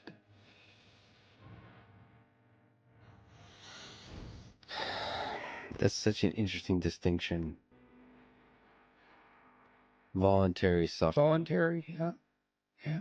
Well, that's why the central Christian doctrine is pick up your cross and follow me. And I'm speaking not in religious terms saying that. I'm just speaking as a psychologist. It's like one of the things we've learned in the last 100 years is voluntary exposure to that which freezes and terrifies you in measured proportions is curative. The first thing I do as a clinician, if someone comes to me and says they're depressed, is ask myself a question. Well, what does this person mean by that? So I have to find out, like, because maybe they're not depressed, maybe they're hyper anxious, or maybe they're obsessional. Like, there's various forms of powerful negative emotion, so they need to be differentiated. But then the next question you have to ask is, well, are you depressed, or do you have a terrible life? Or is it some combination of the two? So if you're depressed, as far as I can tell, you don't have a terrible life. You have friends, you have family, you have an intimate relationship, you have a job or a career. You're about as educated as you should be given your intelligence. Use your time outside of work wisely. You're not beholden to alcohol or other temptations. You're engaged in the community in some fundamental sense, and all that's working. Now, if you have all that and you're feeling really awful, you're either ill or you're depressed. And so then sometimes there's a biochemical route to that, treatment of that. My experience has been as a clinician is if you're depressed, but you have a life and you take an antidepressant, it will probably help you a lot. Now, maybe you're not depressed. Exactly. You just have a terrible life. What does that look like? You have no relationship. Your family's a mess. You've got no friends. You've got no plan. You've got no job. You use your time outside of work, not only badly, but destructively. You have a drug or alcohol habit or some other vice, pornography addiction. You're completely unengaged in the surrounding community. You have no scaffolding whatsoever to support you in your current mode of being or you move forward. And then as a therapist, well, you do two things. Well, if it's depression per se, well, like I said, there's sometimes a biochemical route, a nutritional route. There's ways that can be addressed. It's probably physiological if you're, at least in part, if you're depressed but you have an okay life. Sometimes it's conceptual. You can turn to dreams, sometimes to help people, because dreams contain the seeds of the potential future. And if your person is a real good dreamer and you can analyze dreams, that can be really helpful. But that seems to be only true for more creative people. And for the people who just have a terrible life, it's like, okay, you have a terrible life. Well, let's pick a front. How about you need a friend, like one sort of friend? Do you know how to shake hands and introduce yourself? I'll have the person show me. So let's do it for a sec. So, yes, hi, I'm Jordan. And people don't know how to do that. And then they can't even get the ball rolling. For the listener, Jordan just gave me a firm handshake. Yeah, as opposed to a dead fish. You know, and there's these elementary social skills that hypothetically, if you were well cared for, you learned when you were like 3. And sometimes I had lots of clients to whom no one ever paid any attention. And they needed like 10,000 hours of attention. And some of that was just listening because they had 10,000 hours of conversations they never had with anyone. And they were all tangled up in their head. And they had to just, one client in particular, I worked with this person for 15 years. And what she wanted from me was for me just to shut the hell up for 50 minutes, which was very hard for me. And to just tell me what had happened to her. And then what happened at the end of the conversation, then I could discuss a bit with her. And then as we progressed through the years, the amount of time that we spent in discussion increased in proportion in the sessions until by the time we stopped seeing each other, when my clinical practice collapsed, we were talking about 80% of the time. But she'd never been attended to properly, ever. And so she was an uncarved block in the Taoist sense, right? She hadn't been subjected to those flaming swords that separated the wheat from the chaff. And so you can do that in therapy. If you're listening and you're depressed, I would say if you can't find a therapist, and that's getting harder and harder because it's actually become illegal to be a therapist now because you have to agree with your clients, which is a terrible thing to do with them.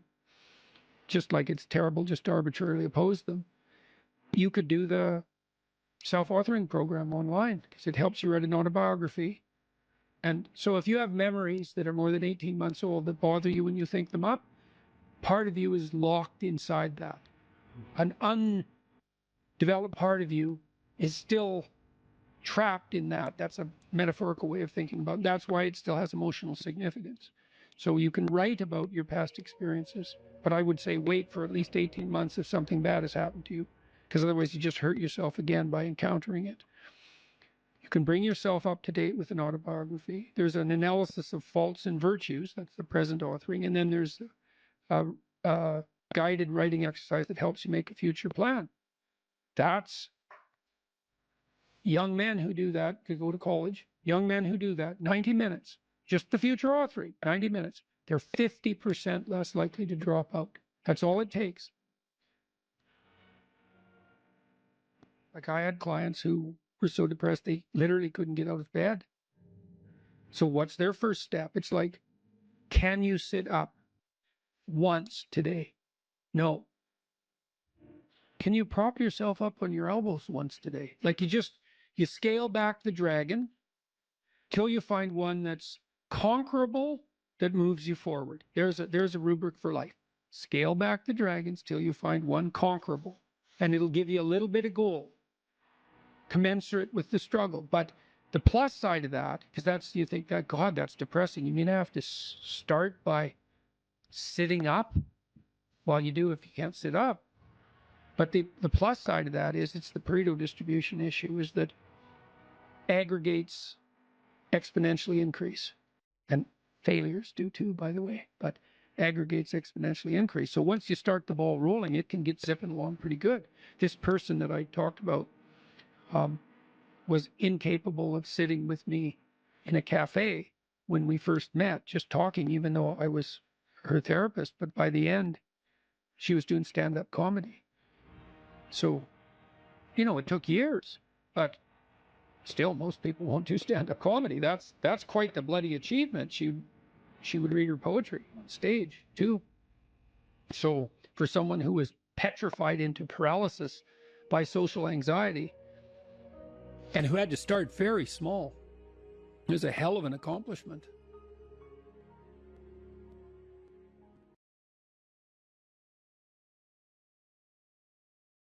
So I was talking to a client the other day.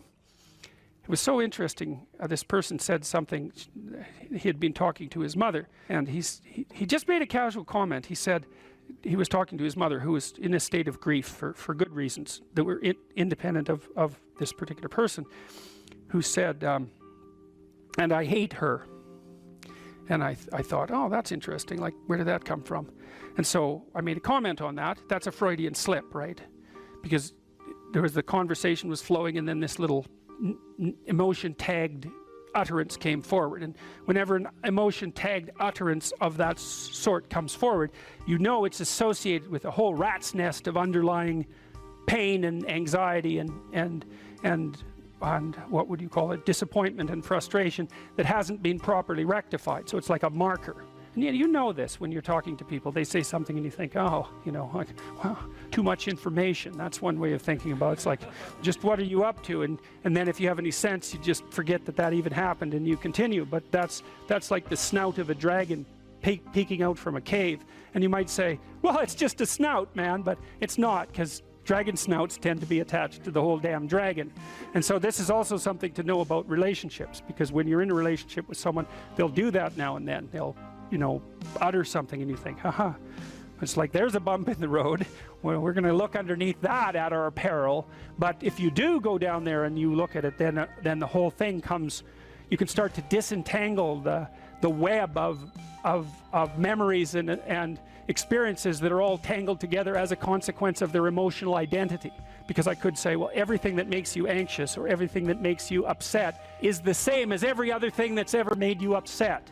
And then there's an even different subset of that, which is all those things that have made you upset that you've never dealt with. They're all laying down there at the bottom of your nasty little soul, waiting to pop themselves up in some random utterance, right? And so then you go in there at your peril, because if you're the person who pokes around in that, then you're going to get blasted with all of that stuff. It's going to come out like almost uncontrollably. And then you can sort it out.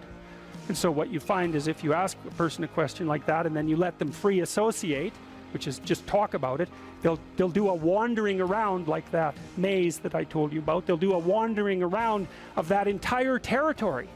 And sometimes just having them wander around in it can help them straighten it out. But you might find out that something happened to them 15 years ago that left them with a terrible sense of guilt or dismay or frustration. And then when they interact with their parent in a certain way, the parent knows exactly how to tap that, and then that all comes up, and that's what produces that little utterance. And so that's the material of the world manifesting itself. That's what matters manifesting itself. And it almost always manifests itself as an object, something that objects. We're having a conversation. It's going quite well, no problem. There's a bump in it. There's an emotional disjunct, right? Now we're no longer in the same place at the same time. We're no longer playing the same game. So then I might say, okay, well, let's open that up and see what's behind it. Well, and the question is, what's behind the game you're playing? And the answer to that is all the world that you're ignoring, always. So when imagine that, think about it this way. You're trying to do well in a class and you get a bad grade. Okay, so you're in this little frame, you want to get a good grade, that isn't happening, you got a bad grade. Okay, what is it that's manifesting itself as the bad grade? Well, you could say, well, it's a C- on a piece of paper. It's like, well, that's, really? No. That's the objective manifestation. You got a piece of paper with a C-. The value-free proposition is that you've been delivered a piece of paper with a curve on it and a little, negative sign. Well, you say, well, that's what that is. Well, it's as dopey as thinking, well, here you got your failing grade, you go into the lab and you weigh it on a scale, and then you burn it and see what it was made of. It's like, well, why did I get so upset about that? It's just paper. It's like, no, that's not just paper. It's an entity that exists in a web of connections. The fact that it's signified by paper is almost completely irrelevant. What is it? The answer is, you don't know. And that's why when you pick it up, you get this paralyzed sinking feeling, because your limbic system is a lot smarter than your perceptual systems. And your perceptual systems say, well, that's a piece of paper, and your limbic system says, nah, for sure, dragon. Right. And so then you're sweating, and then maybe you put it away and you go play video games, because, better the hypothetical dragon than the real dragon. And so Instead, you pull out the piece of paper maybe and you think, okay, why did I get this C minus? Well, that's a hell of a question, isn't it? It's like, maybe you're stupid. Well, that could be, or at least stupid compared to who you think you are. Like that's the real horror that's lurking there, right? It's like, oh, I thought I was kind of smart. That's a proposition of the highest order. I thought I was kind of smart. It's like, yeah, well, what about this C minus? It's like, well, that goddamn professor, right? That's the first thing. I've been attacked by a predator. That's the first response, right? So it's a nonsensical message. It's just delivered by someone evil and predatory. Well, that's, you know, possible, but I wouldn't go there. I wouldn't go there first necessarily. So, but then, well, then say you don't go there. Okay, well, so what is this exactly? Do you not know what you thought you knew? Are you not who you think you are? Do you not work hard enough? Are your values not organized properly? Do you misuse your time? Are you in the wrong field? Is the way you're construing your life completely inappropriate? Are you acting out what your parents wanted you to do and you're pissed off about it, so you're only running at 40% to spite them, despite the fact that they're paying $25,000 a year for your education? Because that's a fun game. Yeah, I'll go do what you want me to do, but I'll fail. But not completely, because then that wouldn't cost you very much. I'll just fail a little bit, so that you have to spend all that money forcing me to do what I don't want to do, but you'll never get to escape from it. And then every time we interact, I'll stab you in various ways that you don't quite understand, just to show you how irritated I am that I happen to be acting out the destiny that you've put forward for me. So maybe that's part of the dragon, right? And then that pulls in the whole parent thing. And you know, these are bottomless pits often.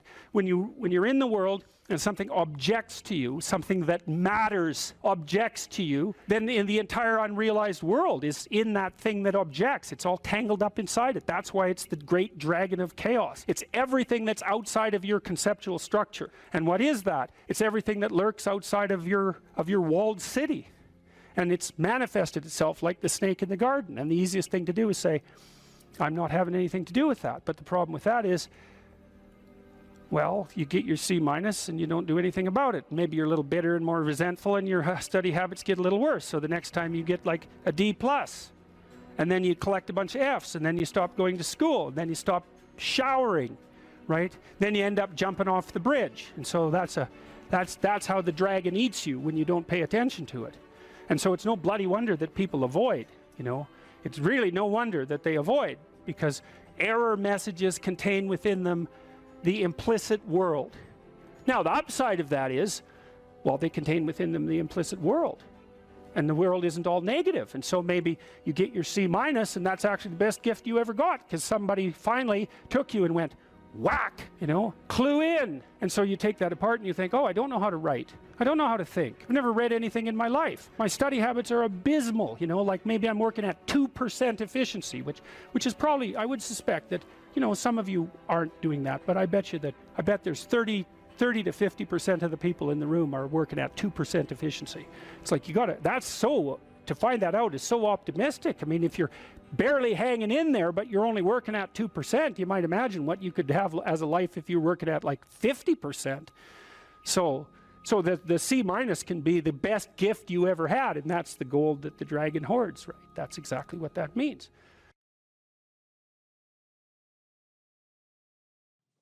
Okay, well, so that's another issue in some sense that seems to make the postmodernist critique even more correct. How in the world are you going to extract out a canonical interpretation of something like that? It's like it's not possible. But here's the issue, as far as I can tell. So when the postmodernists extended that critique to the world, they said, look, well, a text is complicated enough. You can't extract out a canonical interpretation. What about the world? The world's way more complicated than a text, and so there's an infinite number of ways that you can look at the world. And so how do we know that any one way is better than any other way? And that's a good question.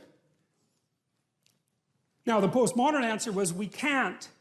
And that's not a good answer, because you drown in chaos under those circumstances, right? You can't make sense of anything. And that's not good, because it's not neutral to not make sense of things. It's very anxiety-provoking. It's very depressing, because if things are so chaotic that you can't get a handle on them, your body defaults into emergency preparation mode, and your heart rate goes up and your immune system stops working, and like you burn yourself out, you age rapidly because you're surrounded by nothing you can control. It's that's an existential crisis, right? It's anxiety provoking and depressing, very hard on people. And even more than that, it turns out that the way that we're constructed neurophysiologically is that we don't experience any positive emotion unless we have an aim and we can see ourselves progressing towards that aim. It isn't precisely attaining the aim that makes us happy. As you all know, if you've ever attained anything, because as soon as you attain it, then the whole little game ends. Then you have to come up with another game, right? So it's Sisyphus, and that's okay. But it does show that the attainment can't be the thing that drives you because it collapses the game. That's what happens when you graduate from university. It's like you're king of the mountain for one day, and then you're like surf at Starbucks for the next 5 years, you know? So, yeah. So what happens is that human beings are weird creatures because we're much more activated by having an aim and moving towards it than we are by attainment. And what that means is you have to have an aim, and that means you have to have an interpretation. And it also means that the nobler the aim, that's one way of thinking about it, the better your life. And that's a really interesting thing to know because, you know, you've heard ever since you were tiny that you should act like a good person and you shouldn't lie, for example. And you might think, well, why the hell should I act like a good person and why not lie? I mean, even a 3-year-old can ask that question because smart kids learn to lie earlier, by the way. And they think, well, why not twist the fabric of reality so that it serves your specific short-term needs? I mean, that's a great question. Why not do that? Why act morally? If you can get away with something and it brings you closer to something you want, well, why not do it? These are good questions. It's not self-evident. Well, it seems to me tied in with what I just mentioned. It's like you destabilize yourself and things become chaotic. That's not good. And if you don't have a noble aim, then you have nothing but shallow, trivial pleasures, and they don't sustain you. And that's not good because life is so difficult, it's so much suffering, it's so complex. It ends and everyone dies and it's painful. It's like without a noble aim, how can you withstand any of that? You can't. You become desperate, and once you become desperate, things go from bad to worse very rapidly when you become desperate. And so there's the idea of the noble aim, and it's not something. It's something that's necessary. It's the bread that people cannot live without, right? That's not physical bread. It's the noble aim. And what is that? Well, it was encapsulated in part in the story of Marduk. It's to pay attention. It's to speak properly. It's to confront chaos. It's to make a better world. It's something like that. And that's enough of a noble aim so that you can stand up without, you know, cringing at the very thought of your own existence, so that you can do something that's worthwhile to justify your wretched position on the planet.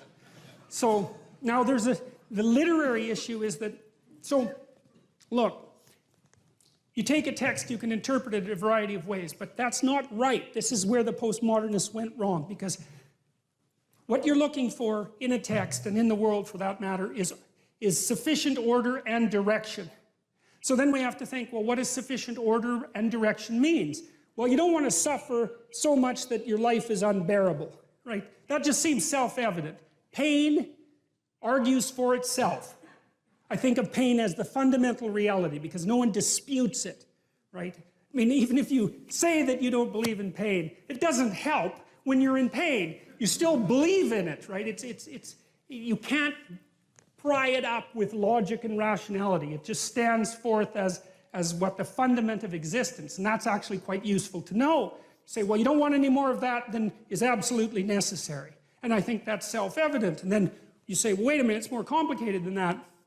You don't want any more of that that's necessary today, but also not tomorrow and not next week and not next month and not next year. So however you act now, better not compromise how you're going to be in a year, because that would just be counterproductive. That's part of the problem with short-term pleasures, right? It's like act in haste, repent at leisure. Everyone knows exactly what that means. So you have to act in a way that works now and tomorrow and next week and next month and so forth. And so you have to take your future self into account. And human beings can do that. And taking your future self into account isn't much different than taking other people into account, right? Because I remember there's this Simpson episode, and Homer downs a quart of mayonnaise and vodka. He says, Marge says, you know, you shouldn't really do that. And Homer says, that's a problem for future Homer. I'm sure glad I'm not that guy.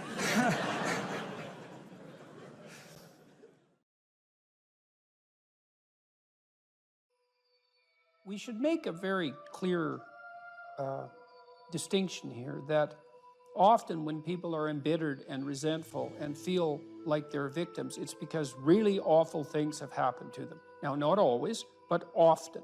And so then the question is, well, if you're in a situation and something really awful is happened to you or has happened to you, then, well, why shouldn't you feel like a victim? And is there a better alternative? And part of what you were trying to lay out in this part of the book is what those better alternatives are. So part of looking for that hero is to find out from someone else's example. In your case, it was your mother, but these other sources that you described, of people who were in a sort of hell in an undeniable sense, but who chose in a very real way to make it as good as it could possibly be given the circumstances. And so they had to turn to sources of power, let's say, and strength and fortitude and resilience that weren't, in some sense, obviously associated with the catastrophe. I mean, in your mother's case, it's a pretty tragic situation. She's a young mother, she has young kids, now she has breast cancer, and she fights a losing battle over a period of 5 years. That's pretty bad. And then you have to ask yourself, given that that's obviously pretty bad, how is it even possible that someone could handle that with not only grace and courage, but the kind of grace and courage that leaves their children with an immovable sense of the ability to prevail in the face of the deepest adversity? I mean, that's really something. You said here, thousands have come before you and they did just fine. So quit your complaining. And it's not because you have nothing to complain about. That's not the case. It's that that's not the right approach. The fact is, and this is such an optimistic fact, as well as a judgment in some sense, the fact is that if someone else can do it, so can you. And that's something, right? If you're reading about the great heroes in history, people who are in these terrible situations, and you see someone rise to the occasion, and then you can say, well, that was a person who did that, and I'm a person, and so maybe I have that capacity too, even though I don't know how to approach it. And then some of the rest of your book, much of the rest of your book, I would say in some sense is a guide to help people figure out how they could approach that. One of the things you point out first is, well, notice who you admire. And then maybe try consciously practicing becoming like that.